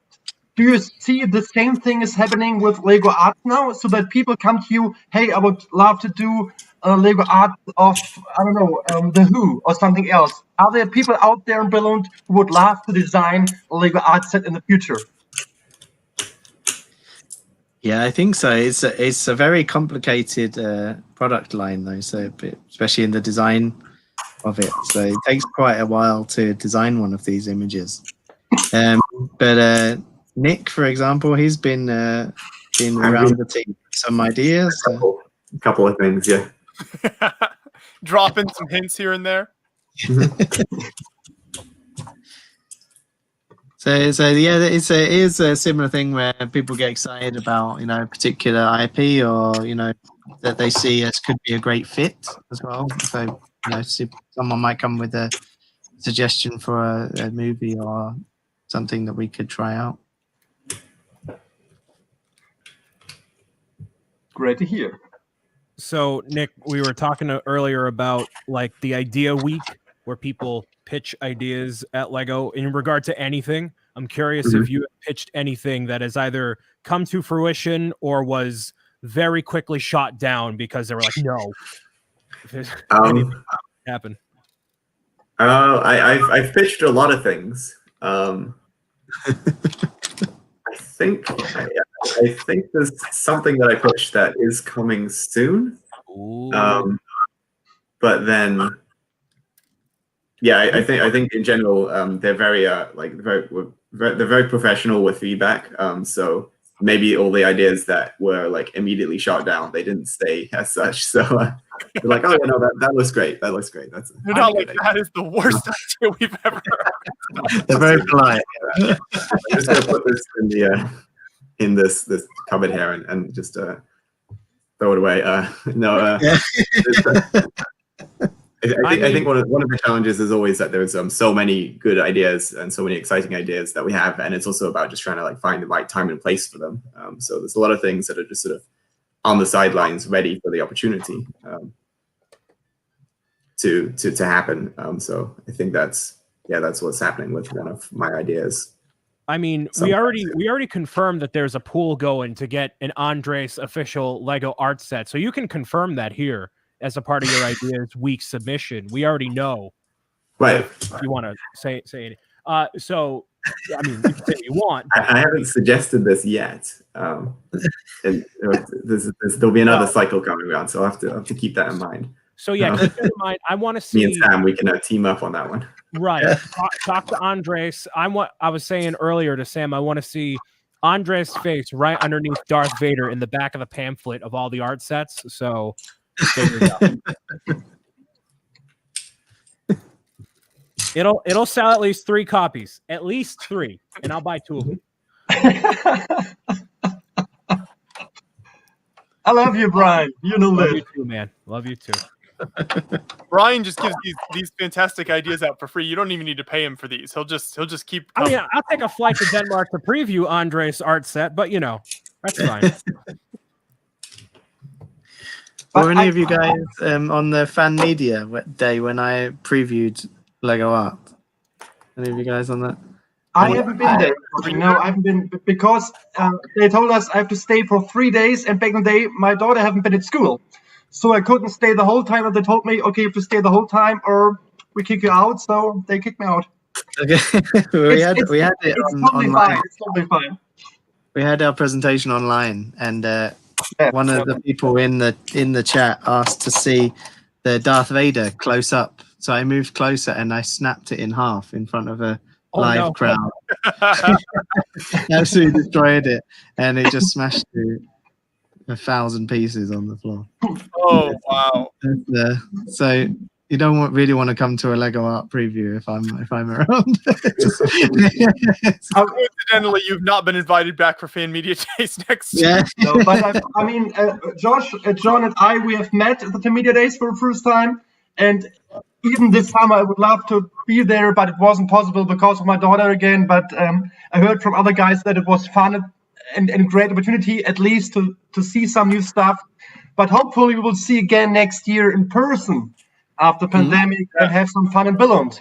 I'll be there. You know, I was gonna join the fan media days online this year, but it started at like 3 or 4 in the morning or something at time. So it was a little prohibitive there. Hey, you could have had me as a correspondent. I'm up till 6 in the morning anyways. That's fine. Next time. You know.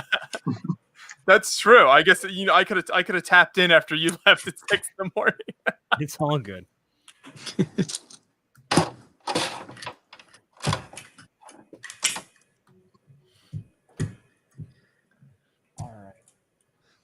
I'm almost done with the 6th square here. How long did you say these builds are supposed to take, Sam? What did I say? I said around 3 hours. No, I didn't. Yeah, I did. Around 3 hours, yeah. But probably for someone who hasn't tried Lego for either a long time or ever before, probably closer to 5. We find that it takes 45 minutes to an hour for an unexperienced person to build one of the squares. Here's one question I have for Nick and Spider Sam. When you build a set on your own of any colleague of yours, do you watch that at the small boxes where you see which parts you should use for the next step, or do you just look at the picture and go for it? Oh, when I'm building the Lego sets, I'm very bad at following instructions. I just like look at the picture and try and spot a couple. I'm like, okay, that seems good, and then I turn the page, and then I'll be like, oh, where did that come from? That's been there this whole time. Like the 5 steps back. Yeah, no, I'm not good at following instructions at all. I have to admit, I work pretty much the same. I don't even sort the pieces, so I just pour them into one big pile and build like when I was a kid. And but I do go back and check when I make mistakes as well, because I make a lot of mistakes. Sometimes you find you only read the right-hand page. I don't know what that is. And then you realize that you've missed about 8 steps. I'm glad I'm not the only one that does that. I feel better now. But what I'm supposed to say is, yes, I read every little box and I sort all my elements accordingly. Most importantly, there's always that warning when you see the instructions. I do this every time. Yes. First have to open the box, okay, and then you have to, okay. Yeah, then you pull the bags out. We pull one of the bags out, only one. Okay, on one, and then you. And then the second one. Okay.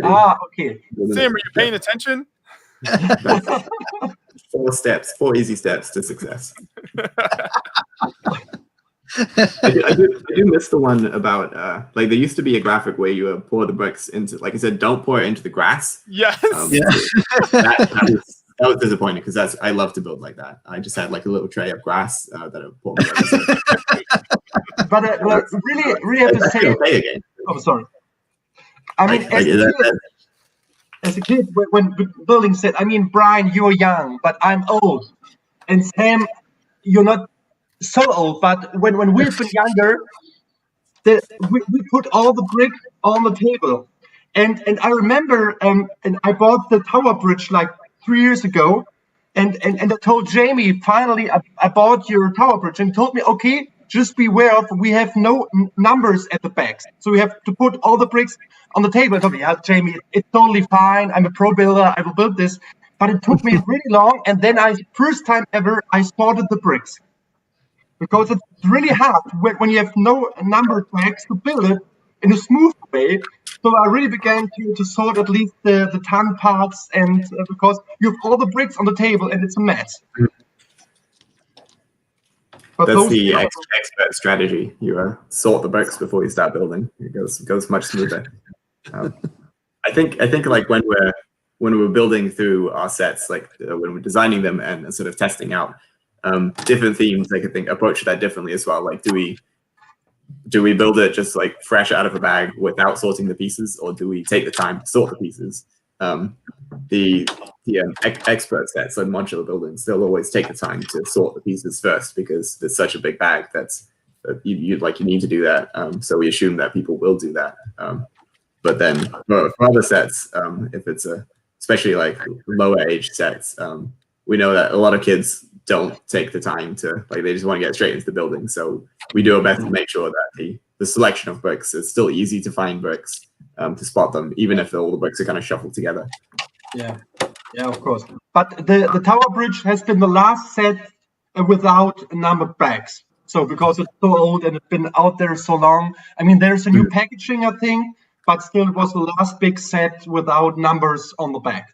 So now it's, I mean, if you go step by step, it's easy. You see it right now, how fast I am. Do the art bags? Do the art sets have numbered bags? No. No. They have color sorted bags. So each color is separated. It's like this here. So it's all the pieces are like this and sorted by color.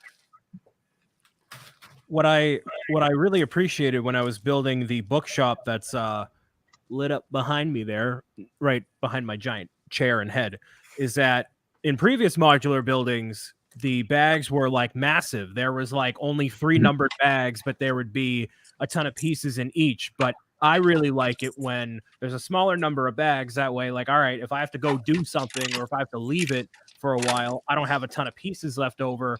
I have smaller chunks to take all of the pieces into, and it's a lot better for organization and all that. So is that something that is thought of in the design process? Is that like afterward, or like do you guys know like how that works? Yeah, no, that's definitely thought about.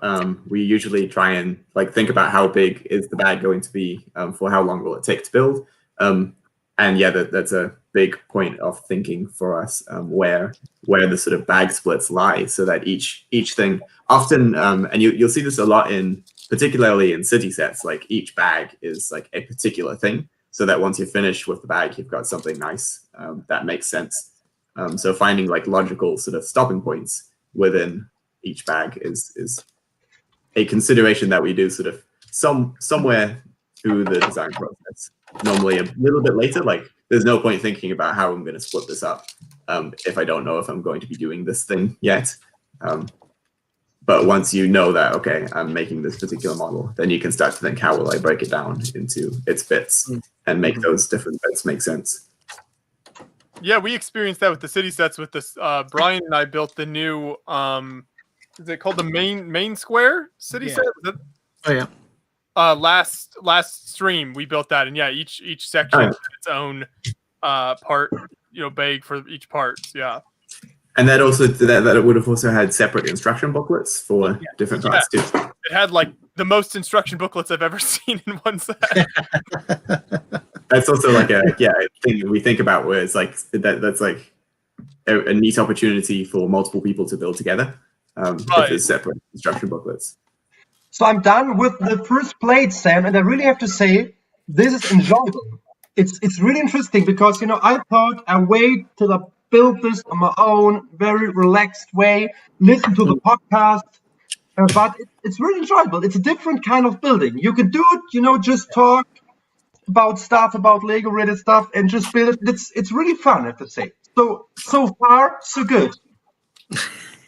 It's nice to get the seal of approval from you. Sam, there was a good question in chat earlier. So with a lot of fan kind of mosaic designs and stuff that we see at conventions, you see sort of 3D designs where they'll make different levels and use bricks and stuff like that. Was there any thought into doing that with these types of designs where you would use bricks and create like different kind of almost a 3D effect with it? They tried lots of different ways of doing the designs, but this is where we landed on how it looks like now as the kind of starting point for Lego art, and then maybe we'll see it evolve as we go along, maybe with different elements or different colors or different styles. So who knows? Anything could happen in the future. Anything's possible in the future. Exactly. Always. Nick, we've got Joseph Zawada in the chat is a fan of your mocks. So I just saw his comment. Obani is like he kind of has a Galador sounding name, but he is from before I was doing Galador stuff. He was fun to make. He's using all the new at the time Bionicle Generation 2 pieces. I like that guy. Sam, do you still build mocks on your own as well? Not so much. I actually, I maybe committed the greatest crime, but I donated my Lego collection to my daughter's daycare. Oh, that's nice. That's nice. Yeah. So that's I had been saving all this random stuff for ages, and then I went to my daughter's daycare and I saw how pitiful their Lego collection was, so I just gave them, it was 90 liters of Lego in one go. It was a bit overwhelming for them. They have a little elf comes home with every kid every Christmas during Advent. So every day one of the other kids gets this little elf, When the elf returned from our house, he came with 2 sacks of Lego from Santa. Oh, that's cool. The story That's we really wrote. And so they inherited loads of good bricks from us. It was sad to see like snapped in half plates and all this kind of thing, which you don't want to see that daycare. So I donated all my Lego to them. And also because I have this infinite supply of Lego at work. Right. And so if we have downtime or anything, we build a lot of stuff in our downtime there. So I get to live out a lot of my mock dreams that way. Okay. I'm. Some people are always asking me, "Hey, why don't you show your city more often and show more mocks?" And the true answer is that both daughters can play with my city as long as they want. It's so when I do a city update, I still have to prepare everything and remove stuff and all the Unikitties and bring the mocks back.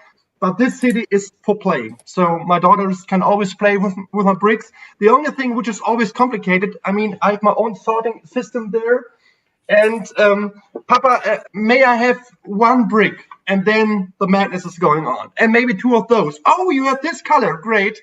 And then I have to sort the bricks again for 2 hours. But Lego is for playing, So when my daughters are here in my office, they can play with everything. And it's totally fine.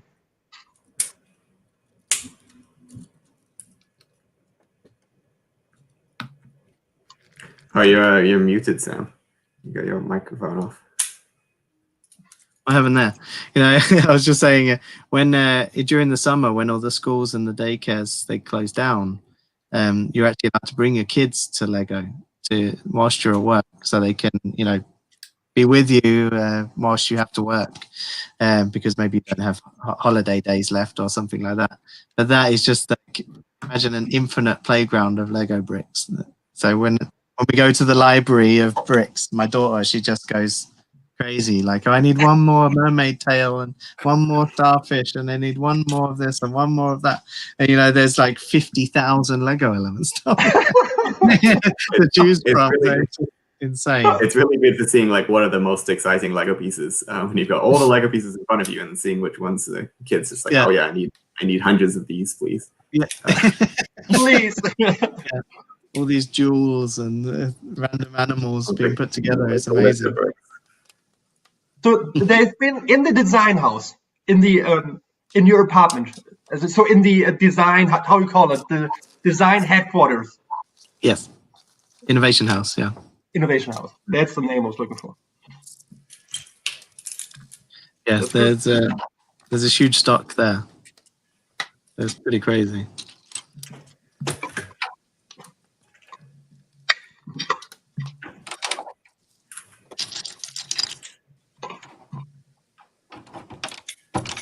So I think I messed up like the eyes too. Oh no! Oh no! Oh Yeah, no, no, Brian. this is, Oh no. I'm sorry. Sorry. I just had like a solid 3 minutes of like, I don't know, somewhere along the way I lost my way. So it's a more unique Liwa. Very good. Nick will try not to look too disappointed in you. I really hope so. Oh man, you got to make it unique somehow, I guess. Make it your own. Right. By the way, Kirk, you have Beyond the Brick shirt now. Oh yes. Oh yes. Oh. Yes. That's great. So everybody is having Beyond. Everybody is having Beyond the Brick shirt. Everybody. What are you trying to say there? But it looks good. Finally, there's somebody who can wear the shirt and looks good. So Kirk, Thank you. I wore that shirt before. I look handsome. Andre. Thanks. Jeez. Oh, no. Hey, I didn't get my Beyond the Brick polo until well after I was doing these quarantine casts, I think. So be patient, Andres. I just wore Beyond the Brick pullover at the Lego Live event in New York City. and I was really a big star suddenly. Been recognized on the train going up to the Empire State Building.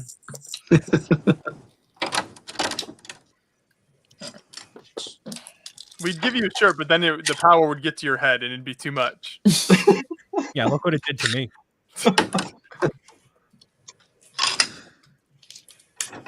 All right. Kirk, how's yours going along? I was just about to say something. I am attaching these pins real quick. I just finished the 3rd section of the 2nd layer. So the 6th block. Yeah. I said that's so complicated. I could have just Yes, you simplified did. it that way. I said that so. But Kirk, you built every plate on its own, right? Every You plate built on its plate for plate. Yeah. Yeah. Okay. Same here. Yes, Brian has learned the hard way not to do it like he is. No, don't. And I blame nobody but myself. I was like concentrated probably on one line, and then it just didn't align. Yeah. So, Yeah, your I mean, it eyes looks fine. play tricks on you a lot with this type of thing. Yeah, eyes are unreliable. Don't trust Sam, can you tell us how the sellings are of the Lego art? So is it hot out there, or is it? It's the hottest new line from Lego, trust me. But it's doing really great, and we're really impressed by how it's doing. Right. I can't give too many details, but we're really happy. Yeah. So we're hoping it'll be something that will be a staple in the Lego portfolio forever. Brian, when the Lego Art Nintendo Mario crossover happens, what are you hoping to see? Wow. Joshua, you don't want to get me started. I just got chilled. There's plenty. So it's actually interesting that, and I was going to bring this up and probably ask this as a question, because obviously video games, I'm used to seeing retro games being an 8 and 16-bit where things look square, and these are all made out of circular tiles or 1x1, studs or whatever. So it'd be interesting to see like a video game related thing in this sort of style, because I've showed this off on stream before. I'll show it again. But I made this Togepi, and the front of it is all 1x1s right here. But the issue with it is, I'm assuming why you guys went with the circular tiles for this is that the 1x1 plates don't align properly. There's slight gaps everywhere, and it doesn't look as pleasing to the eye. So if they did make a video game related thing, the translation would be interesting. And yeah, as a question, is that why you went with the 1x1 tiles or studs in replacement of plates? Yes. So the squares, like you say, they're really a pain to align them all correctly. And when we've talked about having new consumers potentially being their first product at Lego, and also our returning consumers and AFOLs, you don't want to spend hours aligning small squares together. It's really not a very nice experience. And a couple of the sets almost were like that. And we found that the circles actually, when you bring that small bit of black around the circle that comes through from the background, it starts to blur the colors a little bit. So you start to maybe see colors that aren't necessarily there, especially with the Beatles right now. So when you look at something a bit more realistic, it starts to kind of blur the colors and create shapes, and really gives a great dimension to it. So that was just something that we almost discovered by accident, because we were thinking, it's annoying to align all these squares. What if we did it as circles where you don't have to line it all up? And I'm sorry for the people with OCD that have to align the Lego logos up on all the Iron Man.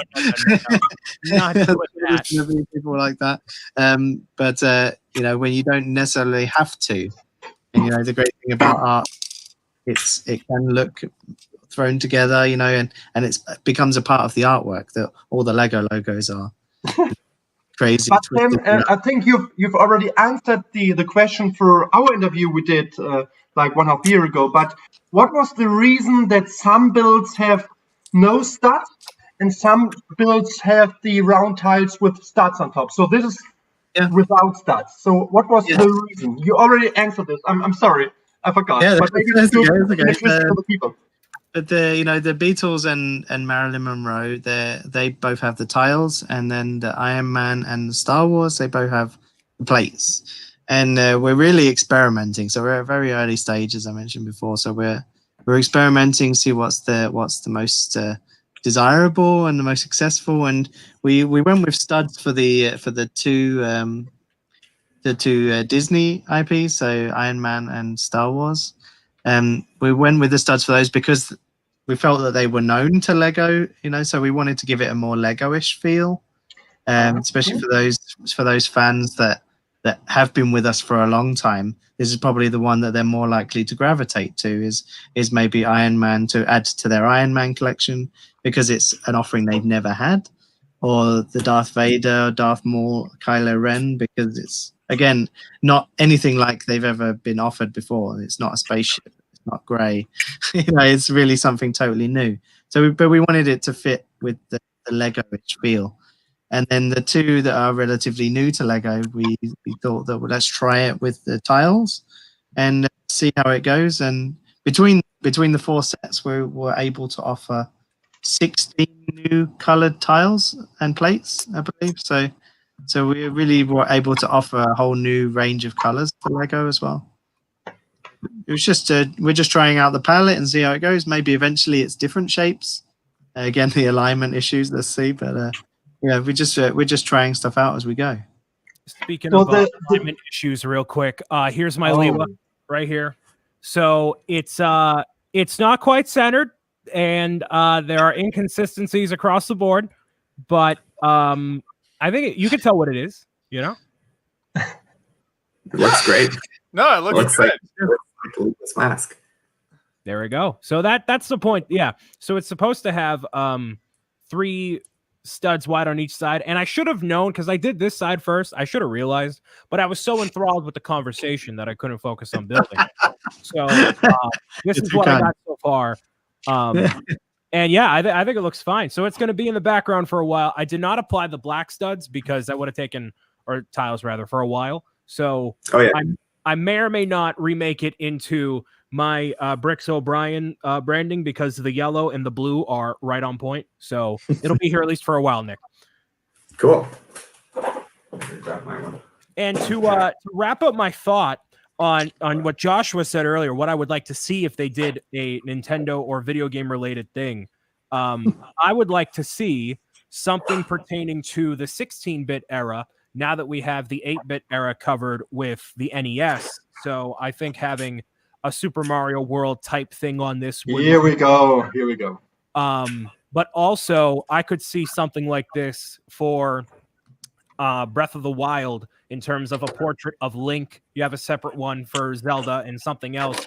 Combine that into a big Link one, ergo Darth Vader. So that's what immediately came to mind right there.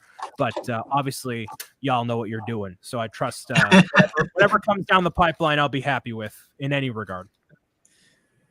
We're trying to constantly hit new passion points from people, so we hope that there'll be something for everyone.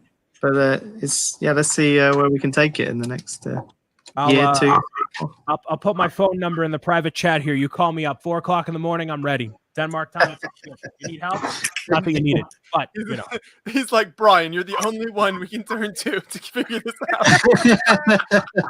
We don't need to talk to Nintendo. We want to talk to you. All right, cool. I mean, fair enough. There's always this question, Sam, about licenses, and maybe you could explain to us right now. In my opinion, a license is that Lego is reaching out to the Beatles family. Hey, we would like to do something and we give you money. This is my opinion. But there are always these comments like, oh my goodness, this is good advertisement for a band nobody knows anymore. So the Beatles have to give money to Bill because this is a big deal for the Beatles so that young people know that there's a band out there who had maybe 2 or 3 hits back in the day. So what is the truth about Lego license like the Beatles? Who's giving money to who? You know what I mean? So who's paying the bill? Show us the money, Sam. There's a very complicated question that you ask about the licensing, but it's normally it can go 2 ways. So it's oftentimes where we think we have a great opportunity for a new Lego set, for example, coming from Lego Ideas, that we can then approach, say Warner Brothers about an IP we haven't done before, like Friends, and say, hey, we'd really like to do the Central Perk. This fan submitted it to Lego Ideas. What do you think? And that's where we can start a discussion. But then sometimes there's an IP partner that really feels like Lego would be a great fit for them. So they're approaching Lego directly and saying, wouldn't it be great if we partnered up? And that's where you see something like Nintendo happen, where it's actually come from where we've been wanting it for years, and then all of a sudden Nintendo come and say, hey, everyone, would you like to be a part of the Nintendo world? And then everyone at Lego shook their heads at one time like, Yeah. I'm really sorry. We're too busy. Never mind. Right to the VIP lounge. Let's go. I can give you a call someday. Yeah, your people call my people. Yeah, so thanks for the answers, Sam. That's right, but it is a complicated thing of how it actually works. I'm not necessarily involved in it. But it's great to be able to approach a brand new partner and say, what do you think? You know, and that's really starts some awesome conversation, like working on Home Alone, which we're doing right now. We had a kickoff with a new segment of Disney, which is the 20th century part of it. So it's really, really cool to work with their new acquisitions and yeah, try something new. And of course, as we all know, Disney is giving money to billions. Andres is out here cracking the code. Yes. I have my handy dandy drawer organizers on deck for all the extra pieces. So for even anyone who wanted to make their own custom stuff, just get a bunch of the sets and have it as a part of your inventory for like pulling from stuff. It's like super convenient. So there you go. I think the important thing is to make sure that you have some containers. I didn't have enough containers. I was just using all of my cooking bowls and like chip containers. And I think I still have some of the tiles, leftover tiles, just like sitting in bowls. It's like I really want to use this bowl, but I also don't want to mix these tiles. Right. We need to figure out a solution soon. So yeah, I don't have a great sorting system for Lego at home anymore. All my bricks are at work. One thing to end this topic about licenses, Sam, there is really one last thing I have to say. We've seen the Beatles, which is great. I mean, it's Lego Art here, the Lego Idea set. We have Lego Super Mario sets. I mean, you could improve the whole line. Maybe we'll see more in the future. There's one thing missing. Want to see the Enterprise as a Lego set. So I know, Sam, you know people in Billund. This would be a Lego Idea set, something else. We would like to have Lego Star Trek, please. Then I'm really happy. And I never ask any question like, any criticism. I just be the kind guy out there who, please, Lego Star Trek. What do you think? I mean, you're a nerd guy too. Lego Star Trek. What is your personal opinion about this idea? So what you're saying is, if I make that, then you'll leave me alone. Is that? Yes, I promise you. I can tell you're very familiar with working with Andre.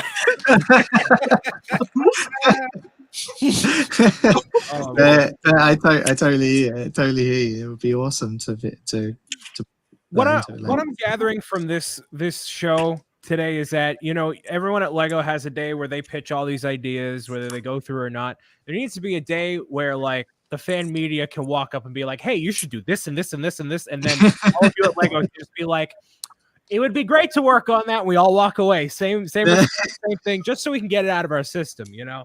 That's the day we need. Yeah, we'll see what the future might bring. And the Andy Warhol brick is going right in the top right-hand corner of Lewa. He had nothing to do with it. But Excellent.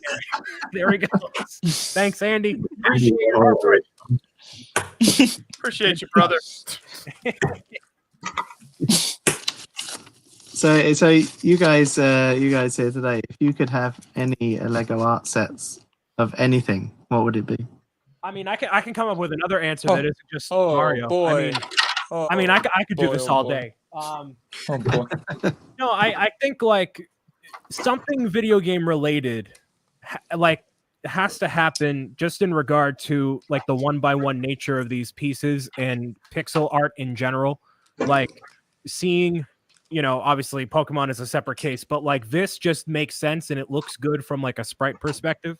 So anything like that, and you know, that's what I thought of with the portraits was Zelda, it being such an amazing, you know, property in general. And like, yeah, I think it would be a different approach taking the classic sprite work than to make, you know, pictures, because these are pictures of actual people of, you know, what they look like, taking it into Lego, but translating that. And then if it's from a specific video game, you can change it to be different parts of a level or different characters in different forms and whatnot. So anything pertaining to that, whether it's Mario or otherwise, is my definitive vote and more of an explanation there.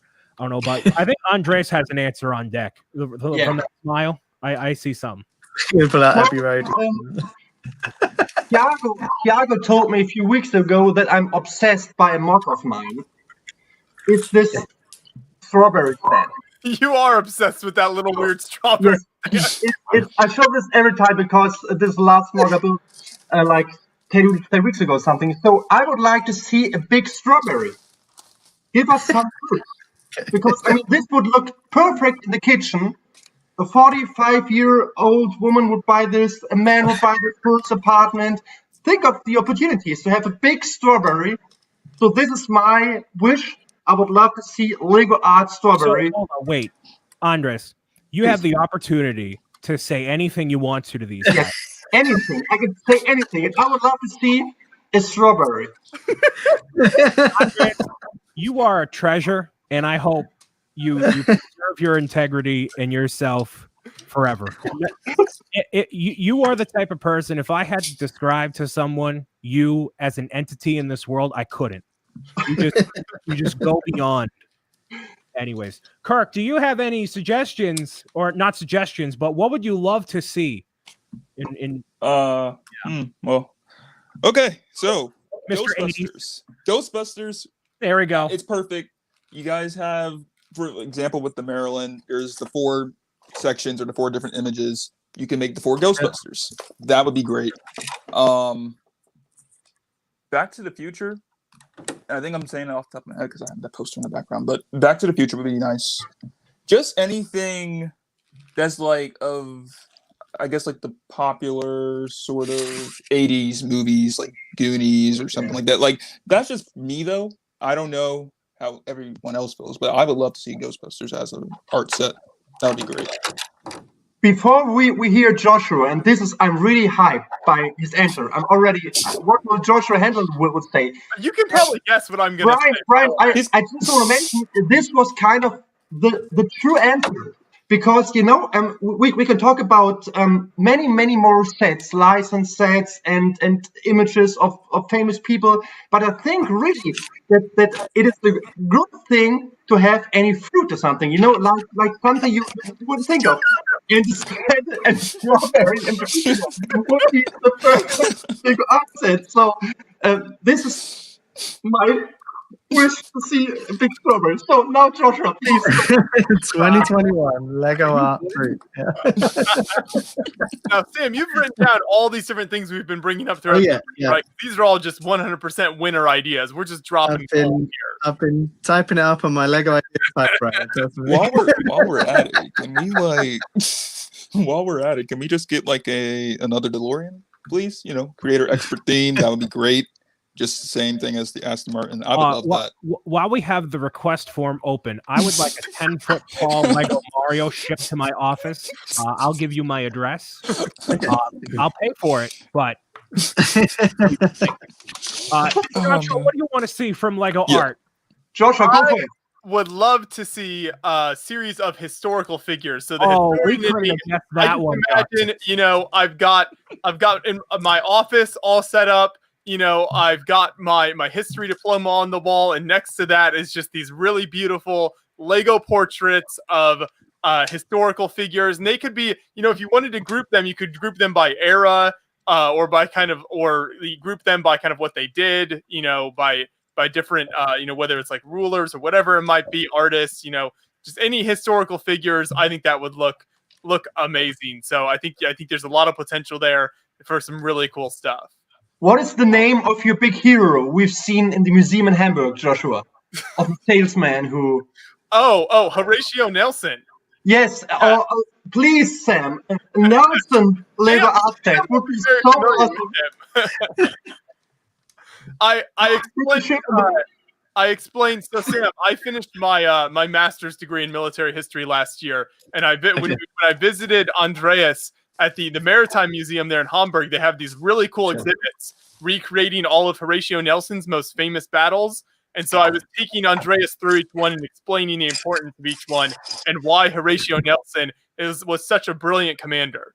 So I would buy a Lego art set of this Nelson guy.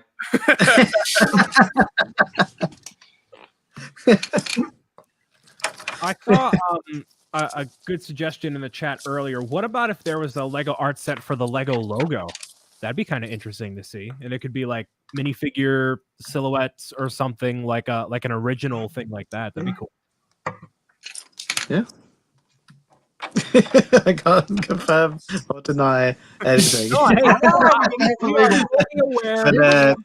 we have those big like Lego logo mosaics hanging in the reception of the Lego hubs and stuff. So they look really amazing. So I would have that. I mean, I have this Lego sign hanging on the wall here. It would really be awesome to have that as a set. Maybe it'll be inside tour exclusive. How's the fort coming along there for you, Sam?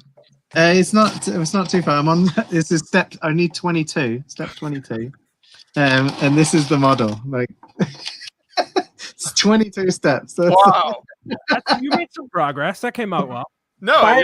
By the way, I think we've just published a classic review of your set on Something About on last Sunday. So even just a few days ago. Interesting. Yeah. Yep.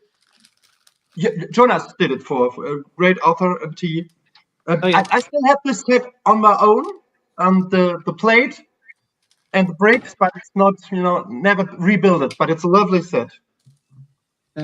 As I mentioned it right at the beginning, this is actually from my wife's childhood Lego. So it's been come out of the loft, and I thought I would build it today. That's nice. Excellent set. I just used up the last blue tile here, so getting close. I have one square left. Oh yeah. And then you're done, Joshua? Within 3 hours with the whole build? I know, it's amazing. Normally I'm so slow. I don't know what it is. You're a master builder, Joshua. I thought you were just running a YouTube channel and talk about Lego, but you can actually build on your own. That's great. I think you were inspired by talking about Nelson, weren't you? Yeah.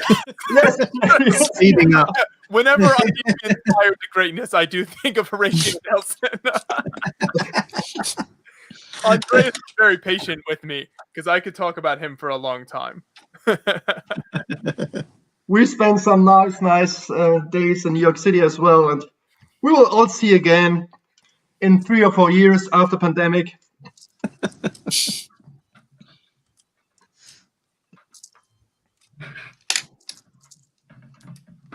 So Speaking of Nelson, I just got a shipment notification today that the Trafalgar Square set is in the mail towards me, so I'm very much looking forward to building that set as well. I'm on the last step. It's the back Hey. of BI of the build instruction. Step 24. Only And 24 steps for the whole Okay. thing. It'll be 3 Nick, hours. your- to get to your step build? 24. I think Nick is done already. Are you finished with your build already? Me, am I finished my build? No, I'm in bag 3. I've been going very slowly. All right. Your Lego design. Mosaic. But I kind of did that before. I still got to get through a couple more bags. This is where I am at the moment. I have a car Yes. with no wheels. It looks cool. There's some cool Right. zebra seats in there. That's purple. It's a fun color.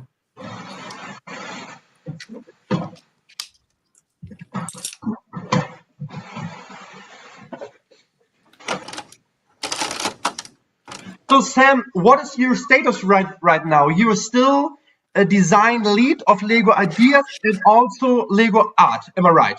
This is your profession. Yes, right I've recently handed over Lego Art to a new creative lead. Who? Sorry, again? So I just recently handed over Lego Art to a new creative lead called Fiorella, Okay. and she'll be handling most of the future launches. So I've been working with her on the next launches, and then I handed over to her. She was actually designing the next Lego Art products, and so she's now taken over the team as the lead. Yeah, so I have been able to concentrate more time on Lego Ideas. So if that tells you anything, but yeah, Lego Ideas is just this rapidly growing machine, and just want to get on top of everything and dedicate more time to the products and to the fans who will be purchasing it. We want to give them the best possible products we can. And Lego Ideas is a place where we can really push the boundaries on what can we include in a Lego set and what can we do with the content, like the building instruction. We can add some real fun things. Barracuda Bay, we added in like the pirate storyline and stuff about the characters that we wrote. That was really cool. Yeah. So good to hear. And so it was your decision to leave Lego Art and concentrate on Lego Ideas. Okay. Yeah, kind of. Yeah. both teams were rapidly expanding, so we decided to split the teams. There was a few of us working across both. We decided to separate to make both bigger and better. Awesome. It wasn't because you kept pitching those Galador figures as art ideas. Come on, guys, please.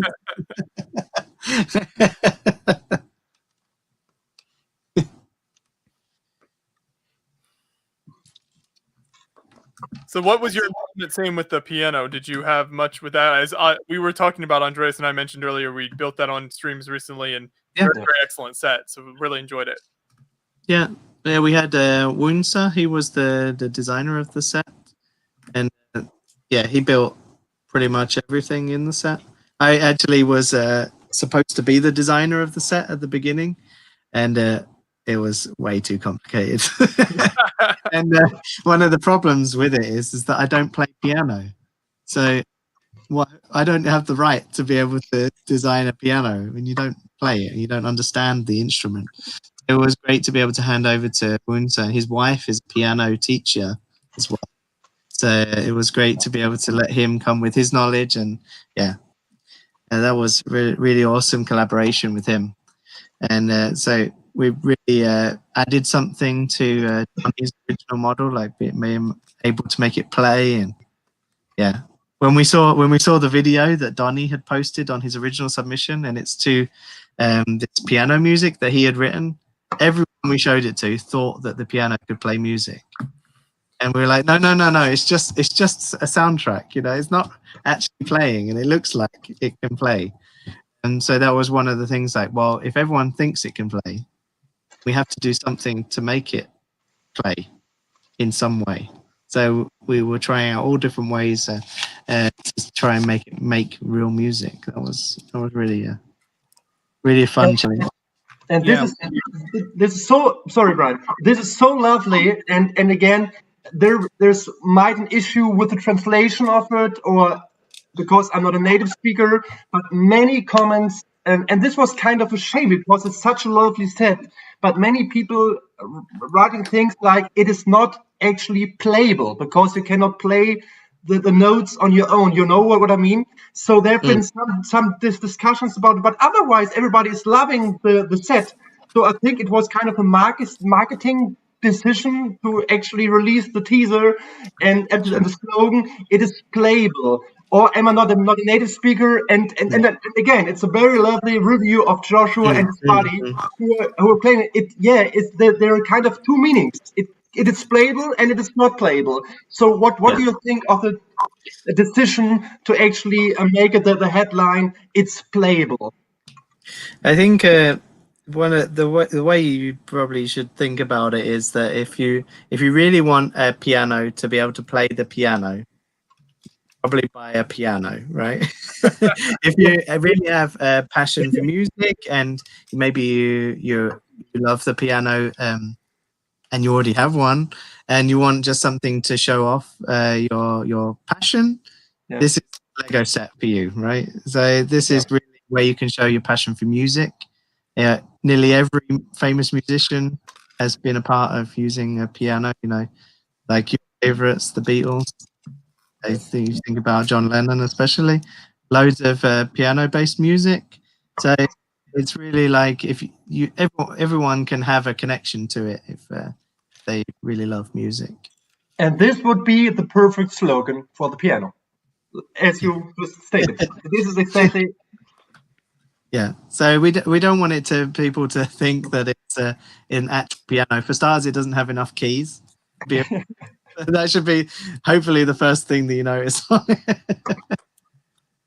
But I have to say I'm obsessed by like toy instruments. I have a lot of stuff at home. We have just 10 keys or saxophone and stuff.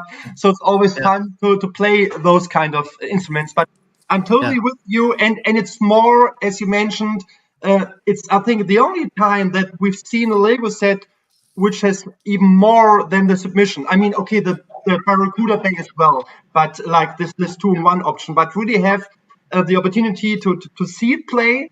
It's more than the submission of a fan. Yeah. Well, in Lego Ideas, what we really want to do is not only offer what 10,000 people voted for, but we want to give them something that they're not expecting, because if we just gave what you voted for, then people would be bored by now. So we really want to give something extra to everyone who spent their time signing up to Lego Ideas to vote, and we just want to give them the best possible product. So we read through all of the stuff about the Pirate Bay, and we thought this is a great story that he's written here. And rather than just taking his model one-to-one and recreating it, we actually integrated all the things he was writing and all the stories he was telling to be able to create the product and put this new layer over the top of it. So if you actually put the two models side by side, they're really similar, but we just put a layer over the top of we really want it to be something special. And when we showed Pablo the design, everyone got really emotional because he'd told this story about his dad introducing him to Lego, and it was just this really great coming together of all their thoughts and all their play scenarios being brought out as a real Lego set. And this is what you mentioned. I mean, normally, there's just Beyond the Brick, and sometimes there are some other tiny websites of publishing videos. So we've done a video with the whole design team and Pablo on Samgebaut, and this is exactly what Pablo was telling in the live stream, that he was so blown away.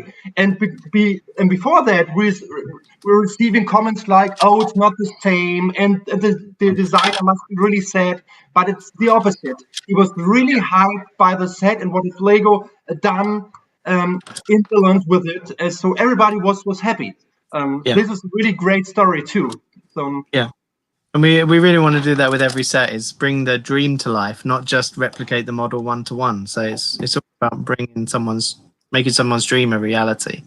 And that's something we can do and make it as special as possible.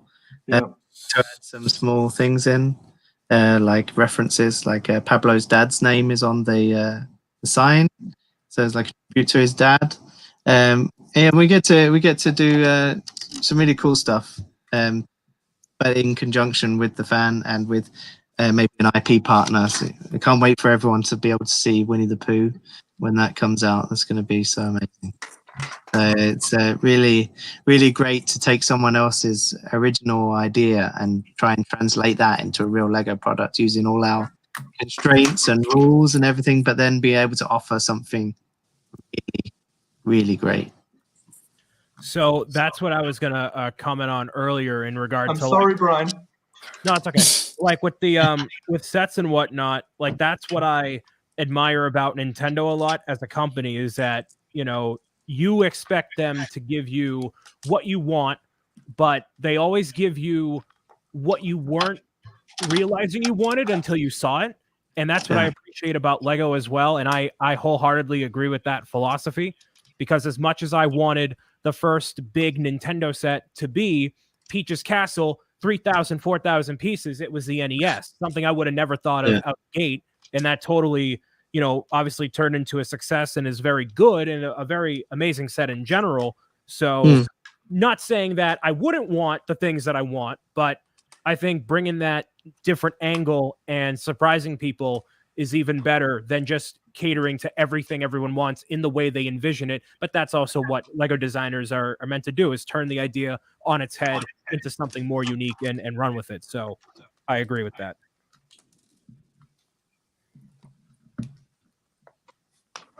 Yeah. Hope everyone will be happy with all the stuff coming from us. I would certainly hope so. New experiences coming through Lego that maybe you've never seen before, and yeah, just cool stuff. Like in the piano. That's what we look forward to. And Mini Brick in the chat said, take a shot of milk every time Brian mentions Mario or Nintendo. Oh, I'd be a whole cow. A whole cow. With pride, man, with pride.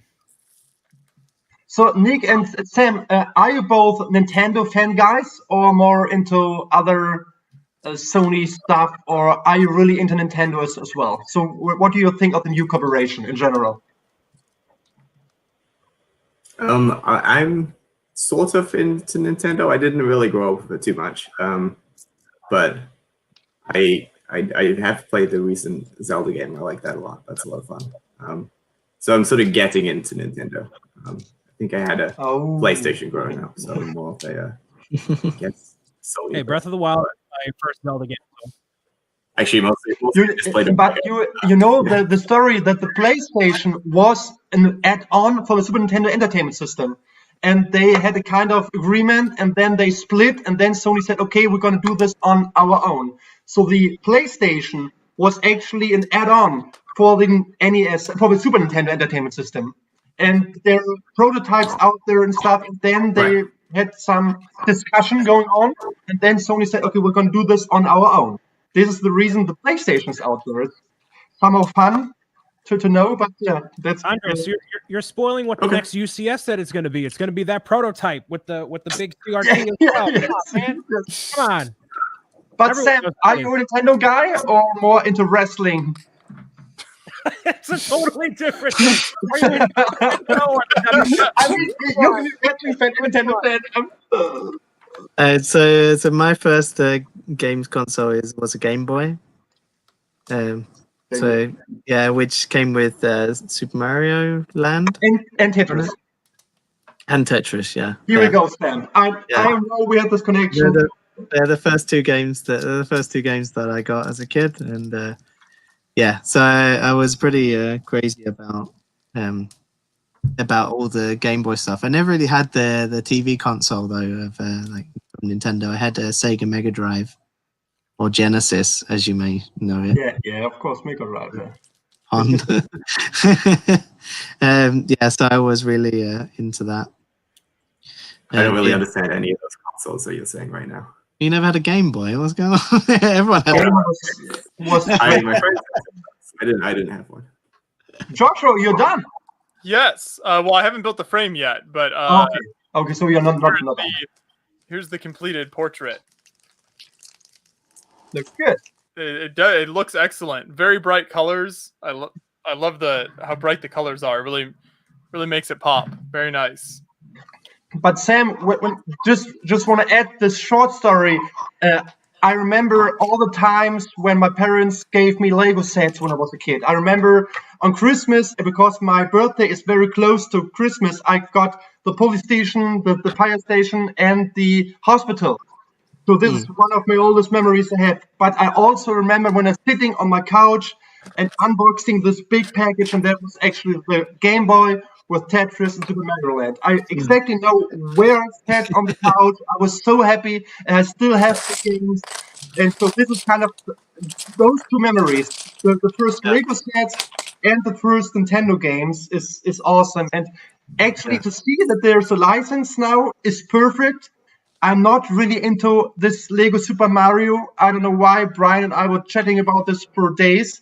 But I really hope that there are going to be more stuff in the future, and there are so many endless opportunities. So I know that many guys are enjoying Lego Super Mario, which is great, but I really hope that there are going to be more sets like the NES in the future for us adults as well. It would be awesome, yeah. I think, yeah, like you said, endless opportunities with Nintendo, and who knows what other partnerships might come in the future. So let's see. At least 10 years from now, I want to walk into a Lego store and see just as many bays of Nintendo stuff as I see of Star Wars. That's what I want to see. Right. That's all I'm going to say. Side note, I am building this. I tossed the box over there, but it's like a small Halloween set with like a tractor and the gate and whatnot. And an additional function to the fix separator, applying stickers is a lot easier with this, I've noticed. It's a lot easier. I normally use the smaller one, but because I have the sausage fingers, like aligning it onto the piece, a lot better with this one. So if you haven't thought of that as a part of a reason to include it in more sets, boom, there you go. Right. Oh my goodness. I love those stickers. I'm a big fan of stickers. I've never seen that set before, that Halloween set. It's a game. I thought it was the Legends of Chima Speed set for a while. There's a tractor and there's like a hayride that goes with it, so it's a cool little Halloween themed set. So okay. I finished the.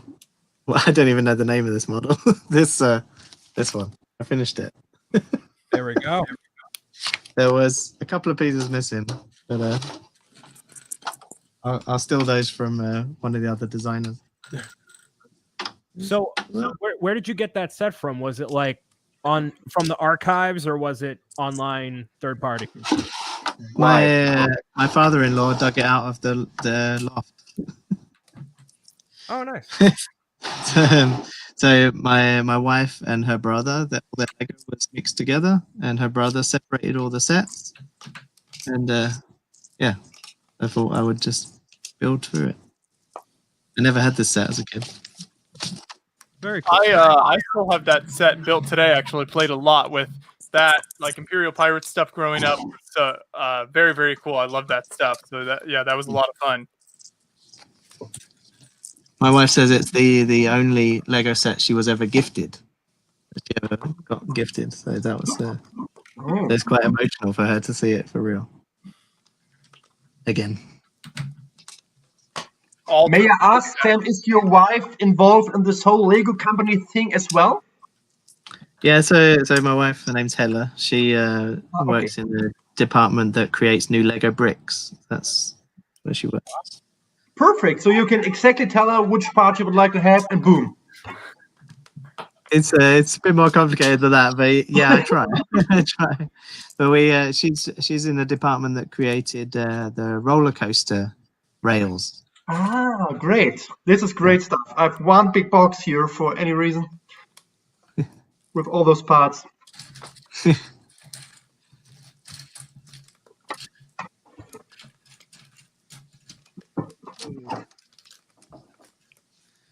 Working on the frame now here. Okay.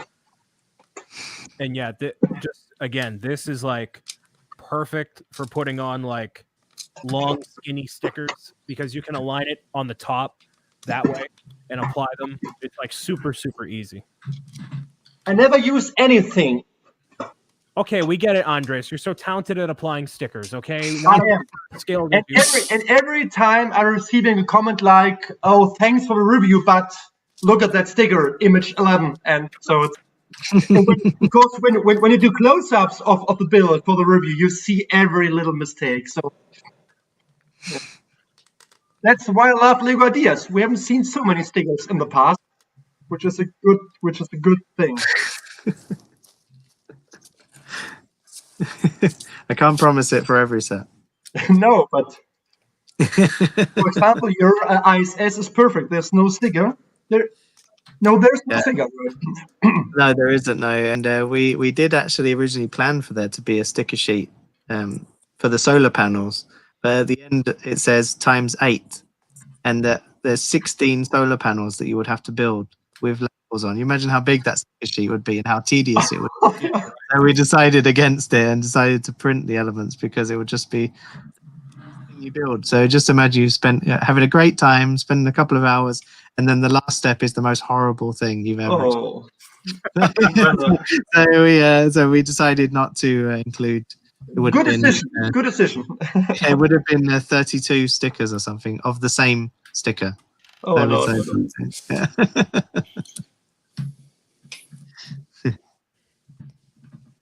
Saved a lot of angry fans there. All right, I got my haunted hayride done. Boom. Cool little set to have on like the desk at work or something. Very cute. I had one question in mind, Sam. Now, while we are talking, sitting here very relaxed way, we know that we have many teams out there, like the 18 plus team now and the Lego Ninjago team and stuff. And you told me in the past, like Lego Ideas, you're running around and you're looking for designers. So, but there isn't actually a design team now. Lego Ideas is growing. Could there be an own team in the future, like with Jimmy Barat, Marcus Besser, sitting all together in your team? Is it possible that we might, or is it still the same that you look around and then we have one Lego Star Wars designer and then, like this mesh? I don't know about Jamie and Marcus. In your team, I thought they worked for Lego Ideas. But we are getting with it growing and moving faster and all this kind of thing. But we are looking at different ways to recruit designers, but we really want it to keep being people who are super passionate about what we're trying to create. So if we're doing piano, it makes sense that there's someone who knows what they're talking about. And so we can't just have anyone make a playable piano and make an authentic experience. So we're obviously trying to recruit people from around the company, and we get a lot of people who come back, like Wes, who worked on the pop-up book. He's also come back to work on the blacksmith, and he's also working on the typewriter as well. So he's like a recurring face in Lego Ideas. But we're always trying to recruit the people who are the right fit for the set, who will bring something to it. And we've seen Milan twice with the Barracuda set and the Central Perk set. Both lovely sets. Yeah. So he's kind of an ideas guy too now. Okay. Yeah, he's got it under his skin, so we can maybe have him in again. Sometimes they don't let him go. I like that call. He now works. He moved actually from Lego Ideas over to the expert team, so he's doing this forever now. So in the doesn't chat, need me anymore. Nick was talking about what degrees are useful, because Mini Brick asked a little bit earlier, and dropping that, design, a lot of different backgrounds and whatnot, architects, teachers, but there's at least one fisherman and archaeologist. So how? So some of those guys, they've been around since a different time at Lego. Like you talk about the archaeologists, I'm pretty sure that's Niels, and that's he's been around since another time, like 2 centuries ago. He joined Lego. Niels is he worked on the dinosaurs set from Lego Ideas, but then he's the man who Johnny Thunder is based on. Yeah, that's amazing correlation. Yeah, it's a really crazy place where just your passion for toys, playful ideas can really be an asset to the company. So I work with a guy called Ricardo who works on Lego Friends, and his job was he was a teacher before he came, and it was just his enthusiasm for improving children's lives through whatever means was his gateway into Lego, and he had a small hobby of creating some Lego models on the side. So that's it can be something like that gets you involved in the company. Your passion for play, really. Yeah, and having all those different sort of perspectives helps make a better toy in general. Just having it from one perspective doesn't allow for a new look on something. So that's interesting to hear. And it gives a little bit of hope to people like me who can't build creatively, but if you look at it from a different angle and you mess around with things and it's not Brian, still I haven't seen any mock of yours, by the way. Well, I've made this thing over here. I made a Togepi. All right, so relax. Length of this table, but just do it like really nicely. So that might be my winter project. I'm still, got to see how busy I am and formulate some thoughts here. But that's a whole different. Otherwise, you just buy a white tablecloth. That's what But then if I get a white tablecloth and then I hit my hand on the table, then all the minifigures fall down. So it has to be studded. Yeah. And the fresh snowfall just came down. Got to have a little bit of varieties in terrain, and then they're not going to walk through the snow, so then they need a cobblestone path, and then there needs to be some lighting, and it just keeps going and going. It's spiraling quickly. Yes. So, Sam, how did you guys decide on the frame then for this design? Did you go with try out different types of maybe like more super decorative frames versus the just one stud wide type of thing, or were there different prototypes there? Yeah, we tried it like a double to like two studs wide, and it just became like too heavy. And the one stud wide was kind of ambitious for us because we actually thought it would break quite easily, but it actually was really strong when we build in that direction. With the you've got not only that, but you've got the snaps going in two different directions as well. You've got sideways and up and down as well. So so we decided that the one module frame was really looking nice. It doesn't mean to say that we wouldn't change it. If you imagine if it was something like Da Vinci or something like that, maybe you would want it in a gold frame, like if it was in a museum. Right. So it really depends on the subject matter. But the modernist style that we're in right now with Lego art really works well with this sleek black style.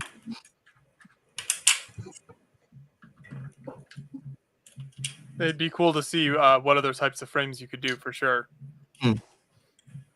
I really love, I don't know if I'm going to try to explain this properly, but I really like how the frame is built because of the way it adds up in the numbers. So the frame is 48 by 48, or the canvas is 48 by 48, and then the frame is then 50 by 50. And it's really neat to see how different tiles and bricks like all add up to 50 when you're placing those all down. And then I think there's like some corner bricks that you have in the side that help like lock the different things together.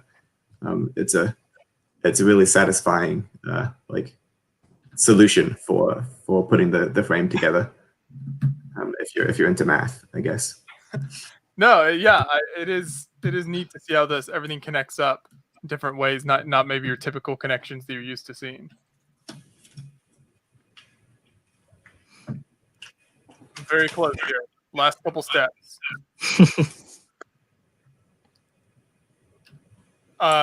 Kirk, where are you at? I have finished it, but I'm trying to overview it real quick to make sure I didn't make a mistake. Well, I did, and I turned out fine. So I hope you did just fine yourself. Hold up. I mean, it looks good to me. I can tell something's off. I don't know why I can tell that, but I can tell something's off. Like it just doesn't. It's not speaking. It doesn't. It seems like something's wrong. I think it's the eye, but I don't know where did I mess up. 1, 2, 3.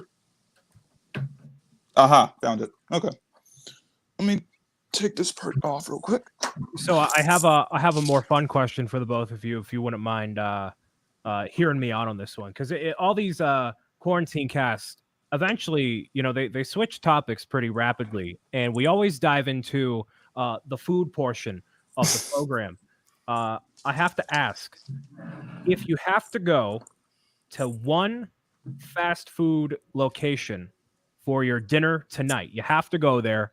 Where do you go, and what menu item do you get? Do I get to choose? Like I could go to anywhere in the world, or is I have to go to somewhere? I'll allow you to go anywhere in the world. It's usually within vicinity of you, but I'll treat you special on this question. Because I live in a nearby city, nearby to Berlin, called Weiler. They used to have a McDonald's in town, but it like a year or two ago, it moved outside of the town. So fast food is not really a great option, I guess. There's not too many places to go to. So if I could go anywhere, then I could probably go to quite like Five Guys whenever I've been. Here we go. I knew it. Pretty good. Yeah. It's a good option. Because I never had it until I went to America. It was Five a Guys, cool here we go. where it's like, oh, I've never had this stuff before. That's a good, American greasy burger. Ooh, that's America in a bag right there. Yes, the fries, way too many fries than anyone should have. Yeah. and peanuts for some reason. Yes. Yes. Yeah. The boxes of the endless soda machines where you can like make up your own soda drinks. Oh, yeah. I love. Don't walk in there with a nut allergy. For me, there's Nick. What is that place that's in Bilka? What's that called? Oh, Carl's Jr. Yeah, Carl's Jr. That's pretty amazing. Okay. That's like exotic to us over here. What item are you getting at Carl's Jr.? I'm not familiar as much. I don't know. I just get pretty crazy when burgers are served in a basket. That's super wow, this is America to me. Yep. Yeah. So, burgers and fries served in a small I basket. don't like to think about it too much. Why is this in a basket? Is this like? No, it's just that's like Americana, isn't it? Is that a foreign concept over there, like the food being in a basket? No, that just reminds me of America. I don't know why. It's just America and movies, I guess. Fries. I'm not used to that. I mean, we'll put anything in a basket, because if you put it in a bowl or something, then that kind of limits how much food you can put in there. But the basket can be overflowing. Yeah. Fries into there, so it can spill over. That's so good. It'll leak everywhere. Like it's like a bowl of holes. Yeah, you got it. How's that useful? It's the American way, baby. That's how it's done. That's very strange. I grew up in New Zealand, so I wasn't exposed to all these fancy American innovations. Yes, fancy. That's the word we use. But it's funny that Nick, that you mentioned Five Guys, because I'm really obsessed. Also, it's such a great location to go and have a burger. We've been there a few times with Josh and John in Manhattan, and soon we're gonna have a Five Guys in Hamburg. Oh. Not a good news. No good news for me, because I will For your personal health, it's very bad news. Five Guys is great. Definitely, as far as like fast food burger places go, one of the tops in the U.S. for sure. In the world. After the best restaurant in the world, Josh. A little insider here. Yes, when John and I were with Andreas in New York City, we took him to Taco Bell and told him it was the best restaurant in the city. He'd never been there before. So I told him it had 3 Michelin stars. In the future, everything is Taco Bell. So. Yeah, That's it. right. Comes out of the tube. You know, it's the way of the future, man. There's a vlog somewhere on Andreas' channel of him trying all these different things because we got him like one of each of the main food groups at Taco Bell, like taco, burrito, and like a couple different things. He tried some of it all. Good stuff. I mean, right. How's the frame looking, Josh? You done? Yes, I'm all done. There we go. It's very sturdy, feels really great. Beautiful colors, really pop. I think it'll look great on the wall. So I'm glad we could sit down here and build it. I love all the bright colors. And yeah, Sam, what you were saying about the circles earlier definitely makes sense. I think it looks really neat and it works very well. So what about you, Kirk? What's your thoughts on yours? So far, I really love this.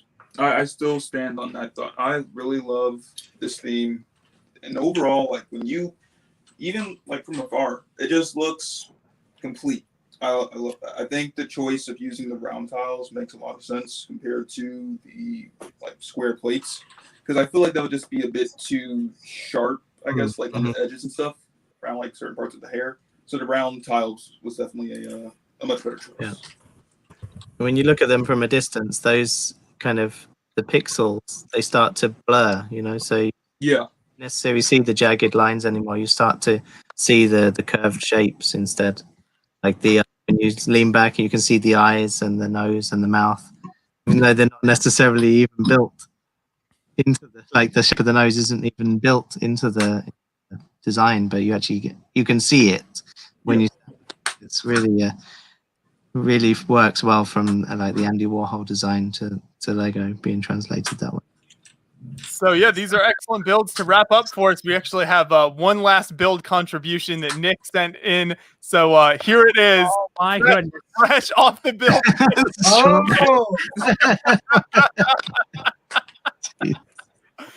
And it's made of pieces from the bundle, so it's ready to go just for you. You can have it out right now. Who's the designer of this one? Oh, it's me. I'm sorry. I was just checking my comments after one hour, so I missed this moment of my life. Oh my goodness! This is perfect. This is perfect. Sam, look at this beauty. This is exactly what I've told you. This is mosaic I was looking for. Ringo Starr was fine, but this is perfect. Now it's art. This is real art. This is horrible. perfect. This is my application for working on the Lego art team. What do you think? Oh my goodness, Sam! Look at this, Nick. You're a genius. This is so great. You're in. All the details. Look from the distance. I think Nick has a job on the team after this one. Yes, it's a done deal. It's perfect. It's perfect. Oh, so lovely. Sam's like, oh no, you're just encouraging him now. Nick, with your permission, I would love to share with this tomorrow on Zusammengebaut to show the world what is possible when you just, forget about borders. Just you have your dreams, and my dream just came true. Strawberry is Lego art. I'm really emotional right now, and it's so good to see this. So, Nick, we haven't met before, never did an interview with you, but now you're my favorite Lego designer of all time. Goodbye, Jamie Barat. I mean, this is. We gotta wrap the stream up, Joshua, so Andres can cry off camera. Yes, that's true. I mean, just Thank all you so much. we've gone from coming up with the fruit idea to it being a reality. What a beautiful stream this has been today. Thank you so much, Sam and Nick, for joining us. Thanks for having me. I really appreciate it. Yes, it's been wonderful having both of you join us with your input on the builds here. Definitely look forward to more work from both of you in the future. It's been excellent. Brian, maybe your Bionicle is a couple studs off, but that's okay. Nobody will notice. It looks great. It was made with love. That's All right. that matters. Kirk, I'm glad we could work on some of the official models together here, so thank you for joining as always. Yep, no problem. And Andreas, we look forward to the complete 4-panel fruit display coming soon. And your two sections you got tied on. Yes. Thank you so much, guys. It was so much fun. Thanks everybody. Yes, thank you to everyone who joined us in chat as well. We'll see everyone real